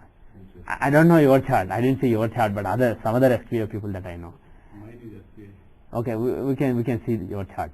So if you are an SQA person, if you are a quality analysis person, your job is to mercilessly find faults. So Yama is basically careers where you have to just do your duty without any emotions, without any passion. Just do it coldly. That is Yama. So it can be policeman, it can be the judicial system, it can be prison system, careers in prison system. It can also be careers in things like quality assurance, etc. But whatever the career is, whatever the planet is, that shows the career. And Yama only shows it is relating to some kind of cold-heartedness, some kind of just going through your duties. So here Mercury is in Yamamsha. So what that would show is, and that Mercury is in the second house. So Mercury, and he is with Shani. Shani is the planet of discipline and hard work, and Mercury is the planet of intelligence. So first, what does the second house show? Resources. So what are the resources of this person in his career? Intelligence, the analytical ability of Mercury, and then hard work of Saturn. So in general, because those are his resources, what you can conclude is that is the approach he brings to table when he does his job. He is basically he is very hardworking and he is very analytical, very intelligent. And then what are the other influences on Artha Trikona? Saturn is the sixth lord. Second house is here, sixth house is here, 10th house is here. Those three will show the career, assuming that this Lagna is right. So sixth house will show, sixth house Lord Shani he is joining the 10th house Lord Mercury in the second house. So that is the link between 6th, 10th and second. Between the three Artha Trikonas, the link is coming in Libra. The link is coming in Libra. So that is likely to show his career.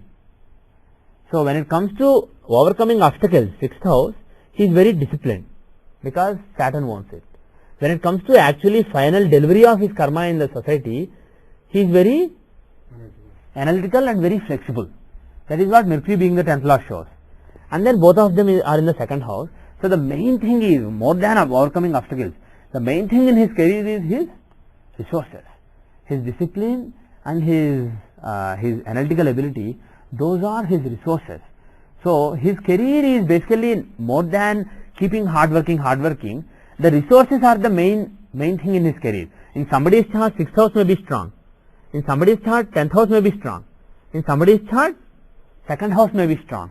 And the difference between them is, somebody with 6th house strong, 6th house being the strongest Artha Trikona, he is always overcoming obstacles. His career is characterized by the work that he puts in, the hard work that he puts in. And second house strong people, out of Artha Trikonas, if the second house is strong, those people are characterized by the resources. He is seen as a hardworking and intelligent person. So those qualities, the resources that they possess, they characterize his career more than what he is actually doing. And the 10th house, that shows a particular achievement. 10th house is the house of achievement. So those people, if somebody has a strong 10th house, irrespective of the resources he has, irrespective of the obstacles that he is overcoming, the hard work that one puts in, one has some achievements in the society. So they are known more by their resourcements. Their career is defined by their achievements. Here it's not defined by the hard work or achievements, but it's defined by the resources. So basically this is an intelligent person who has some persistence. And given that you are a hardware designer, you are a hardware person, but a designer of hardware. Normally for hardware you would expect Mars, Rahu, etc. influence. But given that is why I asked whether you do Verilog, VHDL, etc. Given that you also do logic design, do you also design at the level of gates? Yes. You do gate design, logic design, but you don't. I did the various, that's not throughout my career. Okay. Started as a software and system analyst, and I ended up in ASIC designer. Okay. So like that. When you were a software analyzer, what kind of work did you do? It's more like a system, architecture level. Yeah. System. So architecture design or Yeah. so design of the architecture. Okay. So this is another thing. Somebody may come and tell you I'm a hardware engineer, and then you may expect Mars or Rahu in the 10th house, and you may move Lagna by a few signs to achieve that. But if you ask questions and understand the nature of the work that he does, because we are so far not looking at Arudha Lagna, we are only looking at Lagna. So we are looking at the true work that he does, the reality. So in reality, between somebody who codes C, C++ and somebody who codes some other language, Java, or somebody who codes Verilog or VHDL, there is not much difference. They are just doing logic. Pardon me? That makes sense. Right. They are just analyzing things, and then they are just doing some intelligent work relating to logic and analysis, some kind of math. So, and also the fact that he did some system work earlier, system software kind of work earlier, that actually makes Mercury much more likely candidate. He is a very strong candidate. So based on what he said so far, the 10th house being Gemini ruled by Mercury, that does make sense, right? And will he be a very successful engineer, or will he be just he is basically an intelligent engineer, but will he be very successful? Will he be very successful, very famous, etc.? Because Jupiter is there in the 10th house. I think Jupiter is in Indraamsa in the 10th house. But why should that make him a famous engineer? If the Mercury here is in Indraamsa, then he would be a famous engineer. If Mercury is in Kuberamsa, he would be an intelligent person whose intelligence is focused on money, and who's a very influential or very well known consultant who makes a lot of money maybe. But here Mercury is in Yamamsa with Saturn. So he is just with discipline, cold-heartedly, impassionately just doing his job. Because Shani is also there. Shani is the brother of Yama. Shani embodies the characteristics of Yama. So Mercury is influenced not only by Yama being his ruler in Dashamsa, but influenced by Shani here. So because of that, he's a hardworking soldier basically. That is what you can say, at least based on this chart. That is what you can say. It's not a very influential person, but your point is also right. Jupiter is in Indramsha, so he will be well known. He will have some power and authority, but that may be in another kind of work that he does. And here Jupiter is in the 10th house, so it is some kind of achievement. So he may also have some kind of achievement in society, because the planet is Jupiter. Some kind of teaching is also good for you.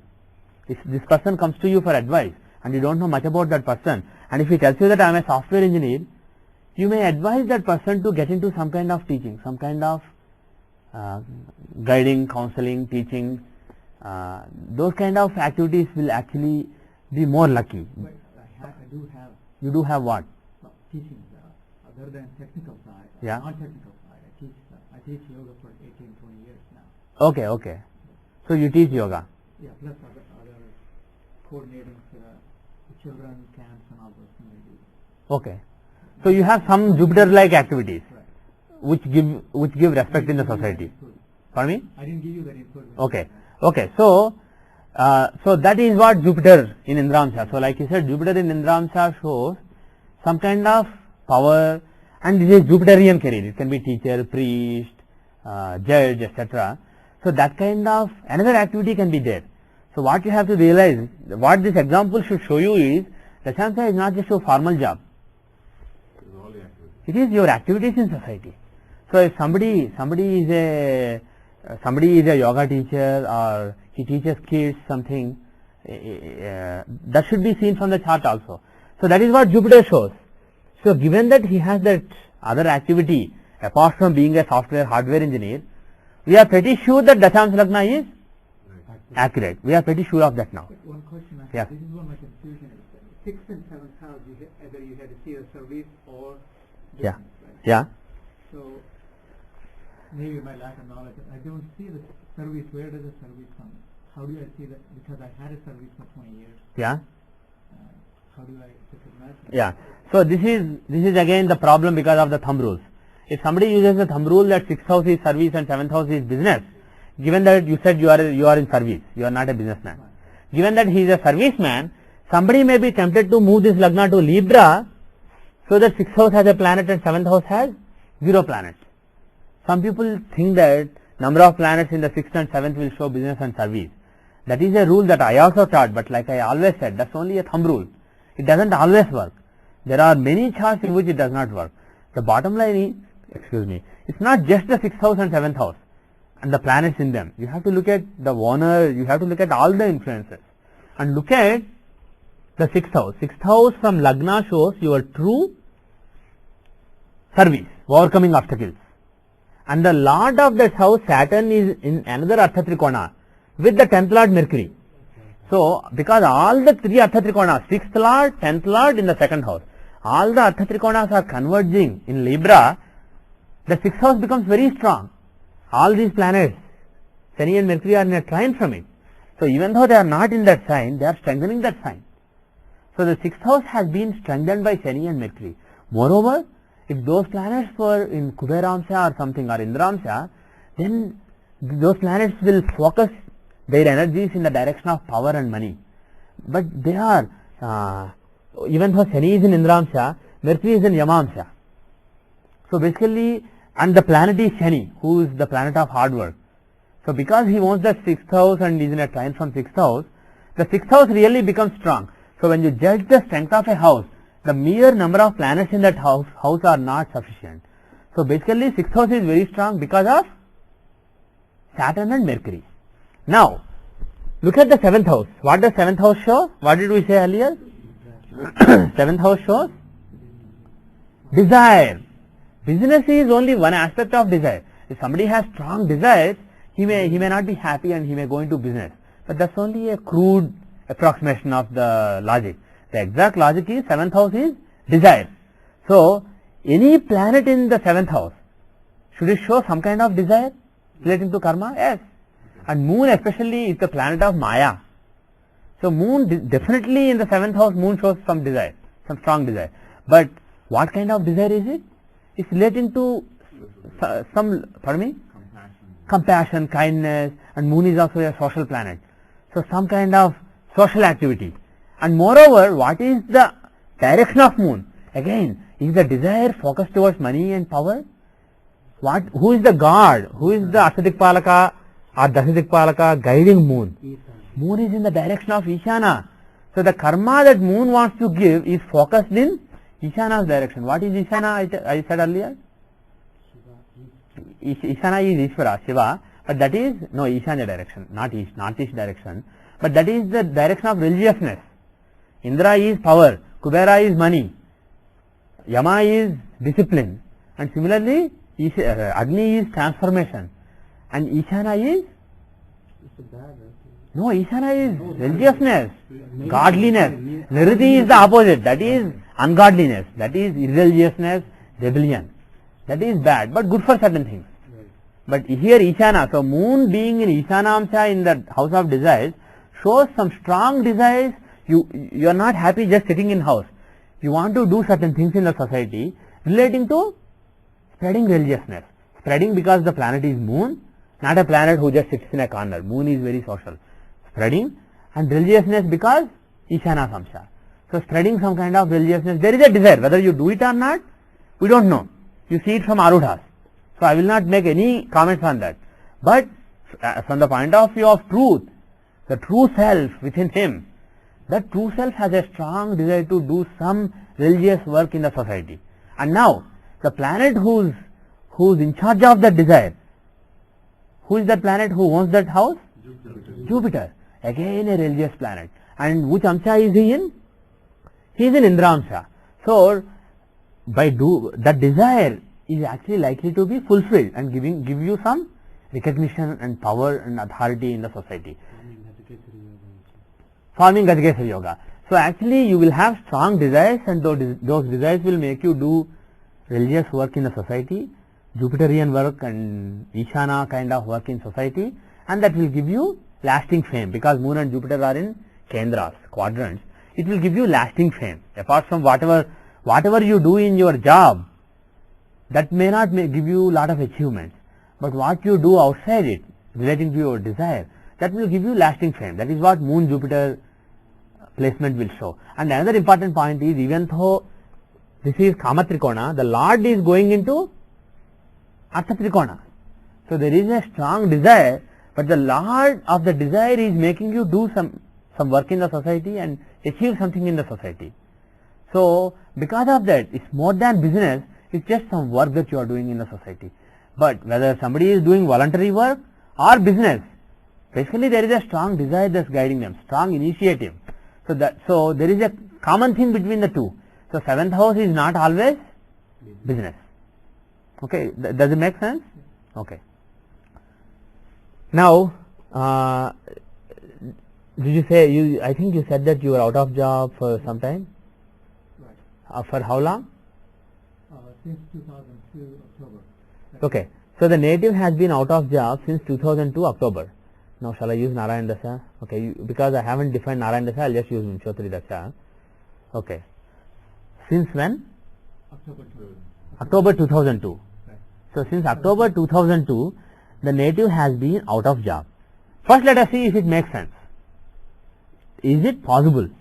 So when you want to explain something that happened in 2002, should you look at Dasha and justify why Jupiter Dasha is bad? No. Why? Because Jupiter Dasha has been running since 1989. He had a long career. What really amuses me is when somebody gets laid off and there is a discussion on some Yahoo group about that. People will take the Dasha Lord, Antardasha Lord, Prachanda Dasha Lord, they will take the whole thing. You may be actually talking about something that affected somebody just for a month, but they will start from the Dasha Lord and they will prove why that planet is bad. If Jupiter is bad, he wouldn't have had a career at all. So, we don't have to see why Jupiter is bad, but there must be something undesirable about Jupiter which gave some trouble. Otherwise there would not be any trouble at all. So there has to be some undesirableness, but he is not really, he need not be a very bad planet. And here Jupiter is in the 10th house of karma, so there will be a lot of karma during his career, during his dasha. And then Jupiter is also Badhakesha. From Lagna, the 7th house, because Lagna is a dual sign, the 7th house is Badhakasthana. For fixed signs, for movable signs it is the 11th. For fixed signs it is the 9th. For dual signs it is the 7th. Those are the Badhakasthanas. Those are unexplained problems. There is no reason. You don't know why the problem is coming. Inexplicable problems. So Jupiter is the Badhakesha, so he can certainly during his dasha, during some really bad antardashas, he can give some worries in the career. He may give some inexplicable worries. Why, what is happening, why is it happening, you will not understand, but you are worried. So such a thing is possible. Now antardasha, which antardasha saw him out of job? Mars antardasha. Does anybody want to volunteer and explain why Mars dasha can take him out of job? Yes. Mars is the 3rd lord and 8th lord. 3rd lord in Dashamsa shows short breaks in career. Third is basically the house of initiative and also 12th from the 4th. So basically loss of sukha and also travel. So 3rd house can show basically being away from job for a couple of months. It can show short breaks. You may go on travel somewhere and you may be out of job for a few weeks. So those things are shown by Mars. And 8th house shows long break. If there is a long break in career, that is shown by the 8th lord. 8th house is the house of troubles. So here unfortunately Mars is the 8th lord. Being the 8th lord, and he is aspecting Jupiter, he is aspecting the 10th house. So not only is he the 8th lord, but he is aspecting, he has a desire.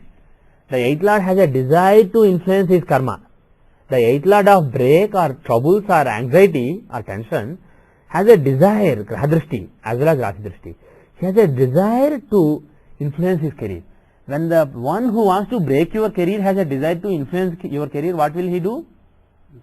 He will just break it. He will just put a break in the career. He will just put a comma there. So that is what Mars Antardasha is capable of doing. And then, yeah, actually before going to Rahu, let's just look at Arudha Lagna.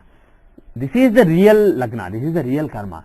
But the Arudha Lagna shows the perceived karma. This is how people are perceiving you based on your karma. This is the perception based on your karma. So from Arudha Lagna, is Mars well placed or badly placed? Why badly placed? Which house is he in? Second house from Arudha. What is second house? The house of food, right? Marana also, but let's consider it on the most basic interpretation. Mars is in the second house of food from Arudha. So second house from Arudha is the food for your image. It is what feeds your image. So that is a, like I said in a previous class, this is a very important house. The second house shows how enriched or how weak your image appears. And good planets there, benefic planets there will feed your image well, they will give you a very good image. Malefic planets will give you the image of being poor, being malnourished, being badly fed. And is Mars a malefic planet or benefic planet? He is a malefic planet because he owns the 8th house and 3rd house. Had Lagna been a different Lagna, had Mars been a Yogakaraka, the same Mars in the second from Arudha would have given a great image. But because he is the 3rd and 8th lord, he is a malefic planet for this Lagna. So being in the second from Arudha Lagna, he will give a bad image. Bad image means he will give a weak, poor image. Basically, your image will appear as if it is starving, basically, to put it figuratively. So that means, so this is a bad Antardasha. Mars Antardasha in Jupiter Dasha is a bad from Arudha point of view. Arudha as well as Lagna, we saw both. From both the points of view, it is unfortunately a bad Antardasha. Yes? What about the 8? The A8, okay, yeah. I don't see any link with, I think we cannot apply the Arugula scale there, even though we can see that there is Yeah, don't use that, yeah. Okay, so now his point is Being the 8th Lord from Lagna, Mars can give some tension in career to the true self. Being in the 2nd from Arudha Lagna, he can make your image look poor, which can happen if you lose your job. But actual loss of job, the actual pink slip that you get, is a tangible thing. It is not a house from Arudha. It is an Arudha by itself. The pink slip that you receive, the layoff that happened to you, happened to somebody, that is seen only from A8, the Arudha of the 8th house. That is the manifestation of the 8th house. So his point is, it's a very good point. Why? If Mars does not have a link to A8, how can he actually give a pink slip in his career, in his Antardasha? Now tell me, does Mars actually not have He a... has a link. He's with Sun. Where is A8? Where is A8? It's in Leo. A8 is the actual break in career. That's what it shows. So A8 Lord Sun is with Mars, and both of them have Argala on the break, Argala on A8. So because both of them have Argala on A8, and because they are friends, see, A8 Lord is, who is A8 Lord? Sun. Who is the dispositor of Mars? Jupiter. So both of them are friends of Mars. So he is on good terms with his boss as well as the main boss who is handling that project, right? So because of that, Mars is a very good candidate for giving the break. So Mars Antardasha is actually not a good Antardasha. Sometimes there are good indications and bad indications. They are both. But in the case of Mars Antardasha, there are only bad indications. Unfortunately, it's not a good Antardasha. But luckily that Antardasha is over. So now, Rahu Antardasha is running right now. So how is Rahu? Third house. He is in the 3rd house of drive and initiative from Lagna, from true self. So from the point of view of true self, is Rahu likely to give him more determination? Yes. Rahu will give him more determination. Now, from the point of view of image, how is Rahu placed? He is in Arudha Lagna. Is he a good planet? No, he's a male. He is a malefic planet. He is the 6th Lord from Lagna, unfortunately. A malefic planet from Lagna, Rahu is the 6th Lord. A malefic planet is placed in third house is good, but we are just talking about Arudha Lagna now. As far as his true self is concerned, it's not that much perturbed. The real inherent self, that has its own initiative and drive and determination. But from how people look at him, which is solely based on whether he has a job or not, people look at those tangible things and they form an impression. So from people's point of view, in order to get a job, Arudha Lagna should also be good. So Rahu is not really well placed in the Arudha Lagna. So what you can conclude is, even if he gets a job in this period, in Rahu Antardasha, during this period, will he have the image of, oh, he is very successful? Will that image be there in people's minds? What do you think? A11 also associated. So forget the other Arudhas. Just look at Arudha Lagna now. Just look at his image. I am not saying he will not get a job. To see whether he gets a job or not, getting a job, the offer letter is another Arudha again. So you have to look from some other Arudha and see if Rahu is associated with it. I will see that later. He may or may not get a job. We are not interested in that. But whether or not he gets a job, will that result in a boost in image, or will his image still remain weak during Rahu Antardasha? It will remain weak. It will remain weak. Honestly, we are just giving honest readings. Yeah. Is there a chance because the 9th Lord from Yeah. But why will... Yeah, but Moon will do good. When Moon Antardasha is good, he will give a boost in career. Moon Antardasha will be good. But Rahu Antardasha, why should it be good? Because Moon is in the 5th from Arudha Lagna. During Moon Antardasha, because Moon is in the 7th from Lagna, there will be strong desires born. If not born already, there will be strong desires from the point of view of true self in Moon Antardasha. From the point of view of perceptions, being in the 5th from Arudha Lagna, he gives good recognition. Basically, he will be recognized. There will be, people will think that he is very capable. There will be recognition of abilities, etc. But he does not have to give that result in Rahu's Antardasha. Now, another important point. Had Mars been here, had a friend of Moon been here, Even though dasha is of Mars or Jupiter, the antardasha is of Mars or Jupiter, the planets in trine will still try to give some of their results. If a planet is in trine from another planet, it will try to somehow sneak in and give some of its results. But here they are not friends at all, Moon and Rahu. So Moon, whatever good results Moon wants to give, cannot be given in Rahu Antardasha. So forget Moon. So just looking at Rahu, what Sri Ram said is right. During this dasha, during this Antardasha, you can't expect a boost in the image. The image will remain so-so. But now, that is not the question. The question is, will he be able to find a job in this Antardasha or not? Will Rahu Antardasha be able to give him a job or not? That is the question. Now, he is out of job and suddenly he gets a job. So which Arudha should we look at? 10 is the karma and achievement, yes, right. The 8 from A8. Pardon me? The 8 from A8, which is the reverse. Yeah, that is one good viewpoint, but typically we do not do that. We see A10. Yeah, we just look at A10. A5 is again, that is a recognition. Fifth house is your abilities. A5 is manifestation of your abilities. So A5 will basically, A5 shows recognition. When you go to an interview, somebody liked you. So that liking, somebody's good impression about you is somebody liking you, not just good impression. Somebody basically saying in a meeting, in a hiring meeting, yes, he is good, we should hire him. That word that somebody put in, that word is a tangible thing. It may not be tangible to you, but it's a tangible thing that rises materially. So A5 will show that recognition, right? And A10 will show the actual starting of the karma. And A9 will show A9, that is also important, 9th house. What does A9 show? Yeah, Bas, Dharma, Bhagya. 9th house is the house of Bhagya. So A9 is Bhagyapada. It is suddenly fortune coming to you. So here A10 and A9 are in a sign owned by Rahu, and Rahu has Rashi Drishti on A5. So he is associated with all the good things.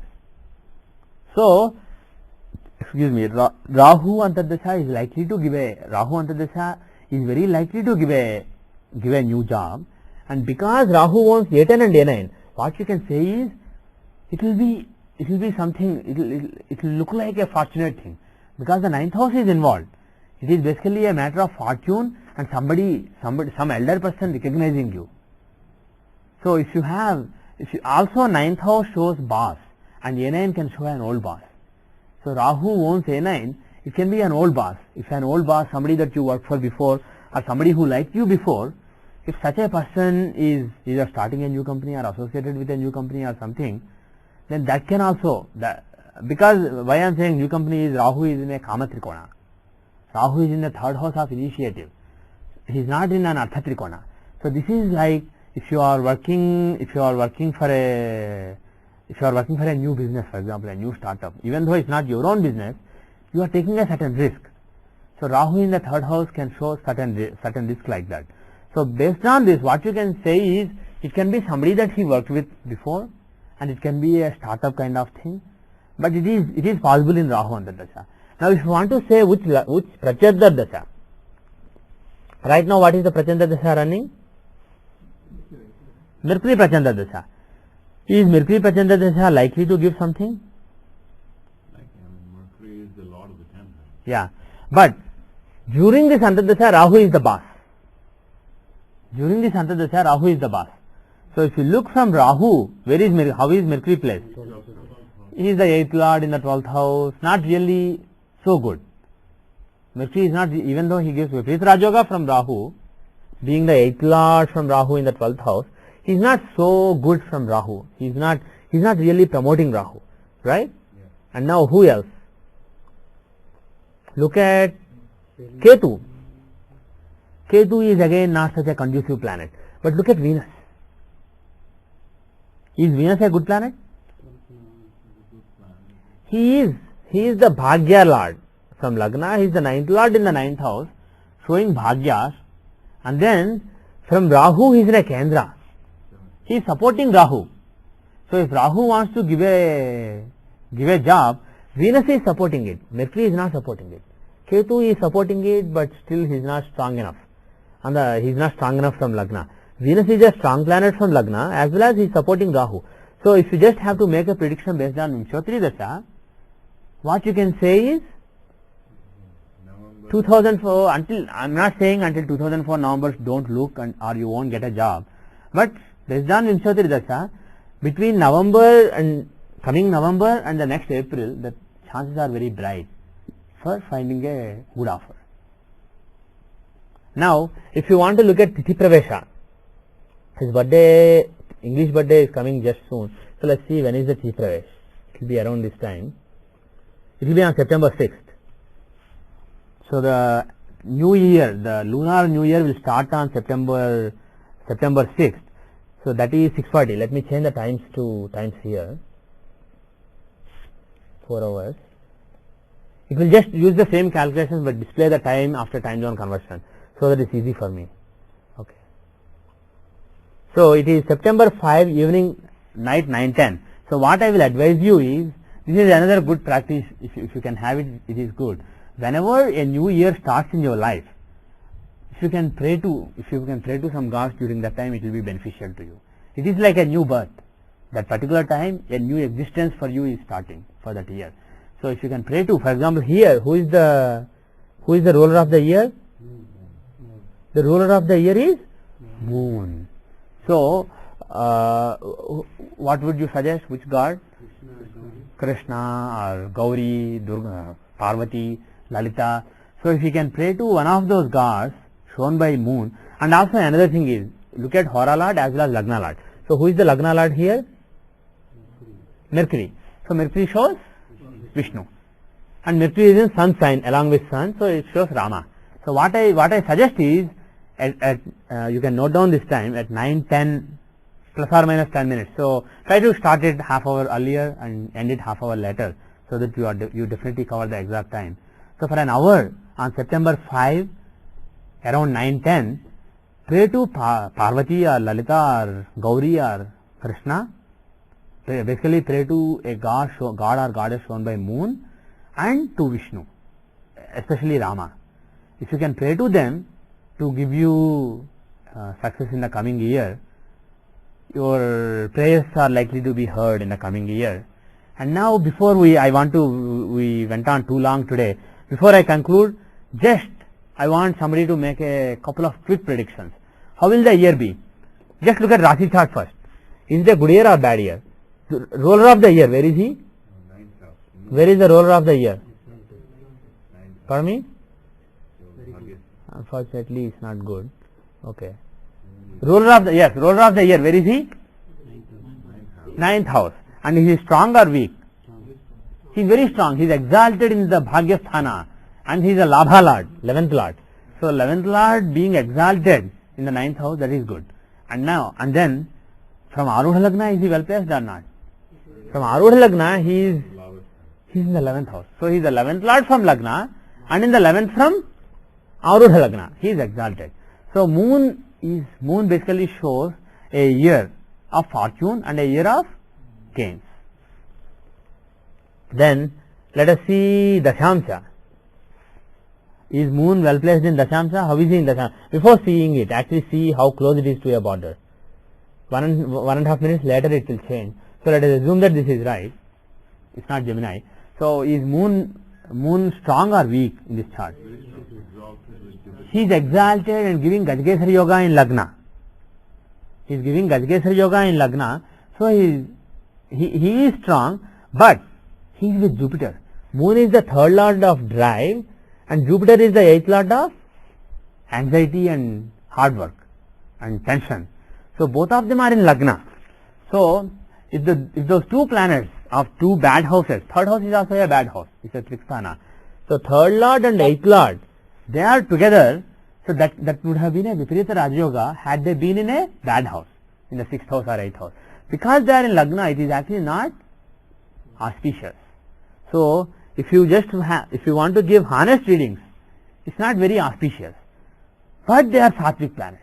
So what it means is, there will continue to be anxiety during the year. There will continue to be anxiety, especially relating to career.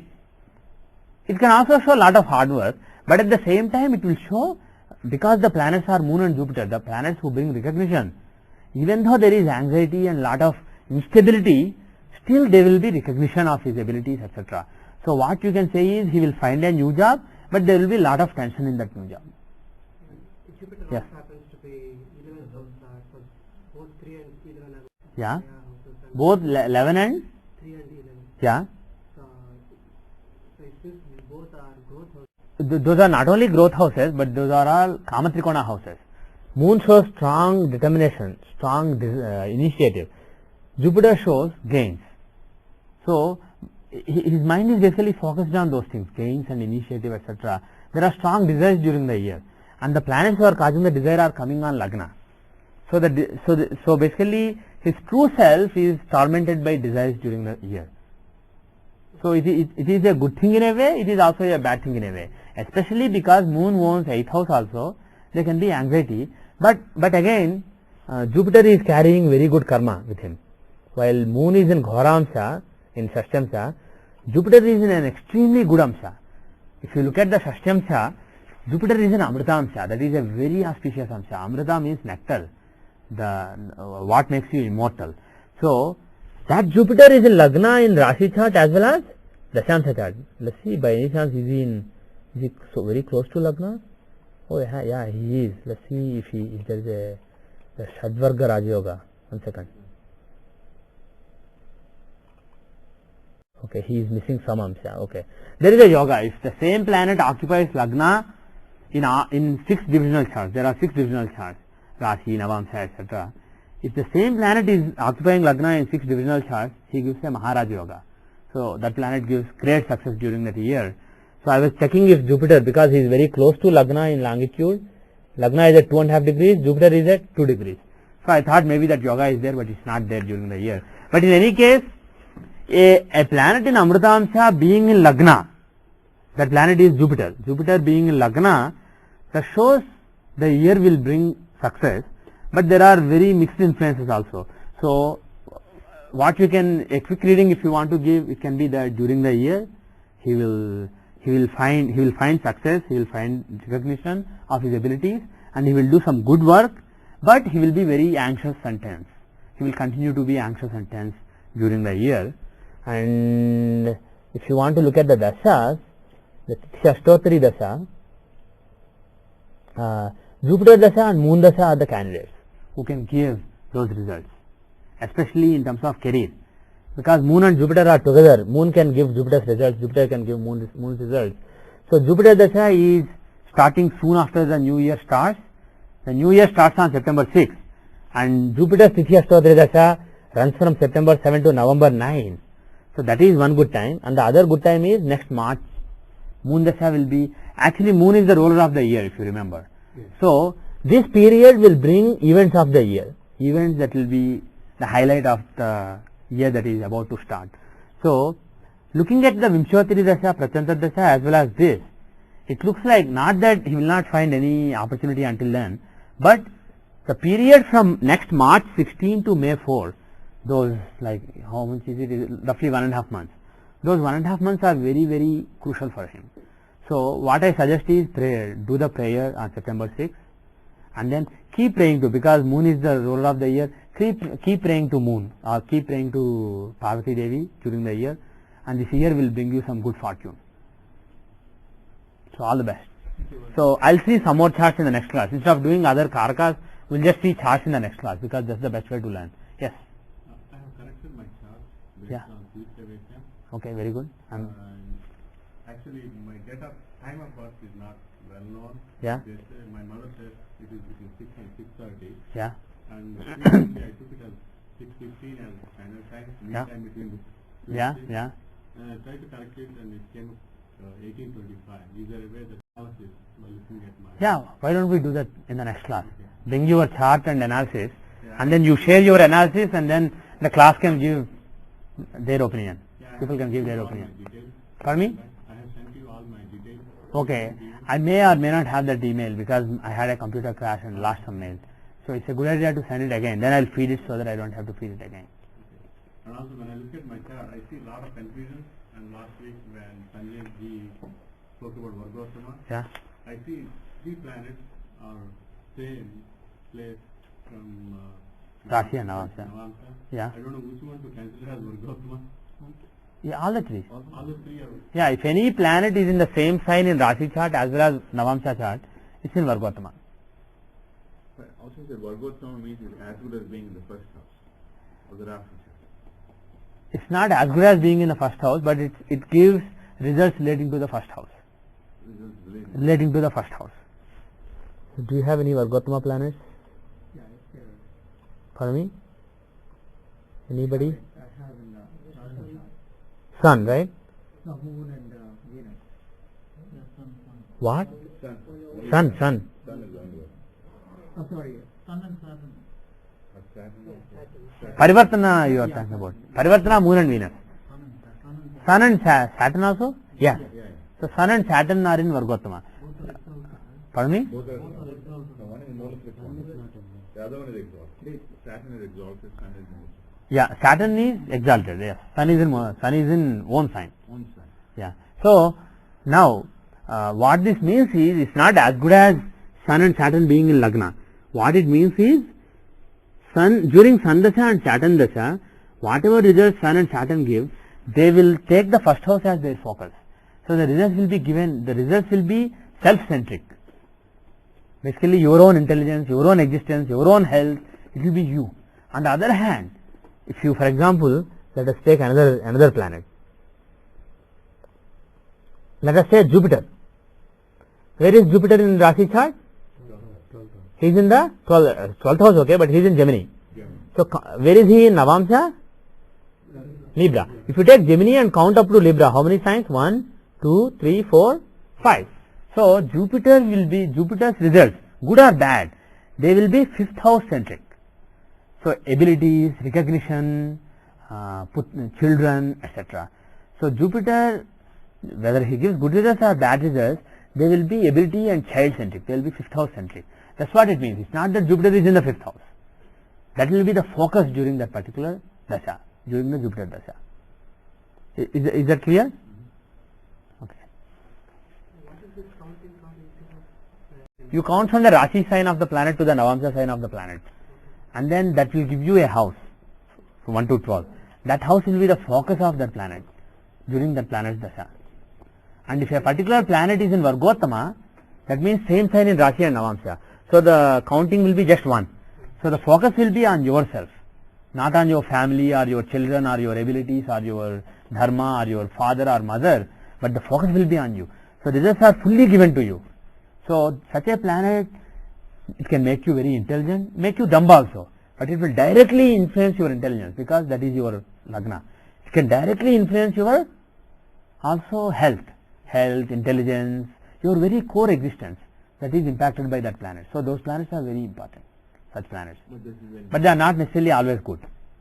Yes. When you're talking about the Mahadasha or the Antardasha, which one? Mainly Mahadasha. Mainly the Mahadasha. Mainly in the Mahadasha. See, for example, here, Saturn Dasha will start next year. And Saturn is not really an auspicious planet. He is the 7th and 8th lord. He is a neutral planet. He is not a malefic, but he is also the 8th lord. 8th is not a good house. So, such a planet's results coming into the Lagna, he gives results to the self. So, that is not really very auspicious. So, if you want to convert that into a good result, what you should do is Saturn as the 8th lord can show yoga and sadhana. So, if such a Saturn gives results affecting your very core existence, if you become more spiritual, more ascetic or more, you can follow more austerities, then Saturn will not touch you. If you don't follow, he can give health problems, etc. You see what I am saying? Saturn as the 8th and 7th lord in this case, he will, even though he is in the 4th house, he will try to give results, not as if, but influencing the Lagna. He will try to influence your Lagna.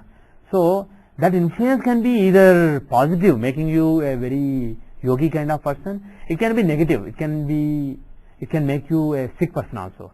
So, if you always, things are not written in stone. There are good and bad aspects. So, what you can do is, if you promote the good aspect, the bad aspect will be basically suppressed. For example, my guru Sanjay Rath's, his father, I think, he had certain deformity in the eye, and that was because of Saturn being in a particular house. So his grandfather, who was a great astrologer, he said that's a great blessing. Saturn has to impact your lagna. So he did something to your eye. There is a problem with your eye. So that is what Saturn gave. So that is good. Don't try to correct it. But he got some surgery done, and then after that he has so many other problems. So like that, there are good and bad. So Saturn in Vargottama in your chart, he wants to either make you very saintly, very austere person, very yogi kind of person, or he wants to give you sickness, etc. You can choose which one. So that is again not just you. When any person comes to you, that is the level of advice you can give. After that, it's not really in your hands. There are only certain levers that you can pull. Any other questions? In the Dasansha chart, Yeah. 10th Lord is in the 6th house. What Yeah. does it mean? In the Dasansha chart, 10th Lord is in the 6th house. Okay, 10th Lord is basically the karma that you discharge in the society, the achievements that you have in the society. That planet is in the 6th house of obstacles. So what it means is, in order to achieve anything, you have to overcome a lot of obstacles. And you probably will if the planet is strong. So such people will have obstacles, overcome those obstacles and achieve things. Yes. What happens if the planet is exalted or depleted? The 10th Lord in the 6th house is exalted or debilitated. Yeah, which is location or even 6th house. Okay. So if the planet is exalted, that is akin to, the planet is basically in an excited state. So the obstacle overcoming is difficult because the planet is excited.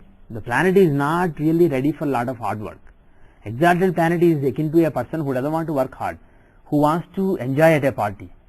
And debilitated planet is like somebody, akin to somebody who is willing to work hard. Actually, who is forced to work hard. So willing to work hard.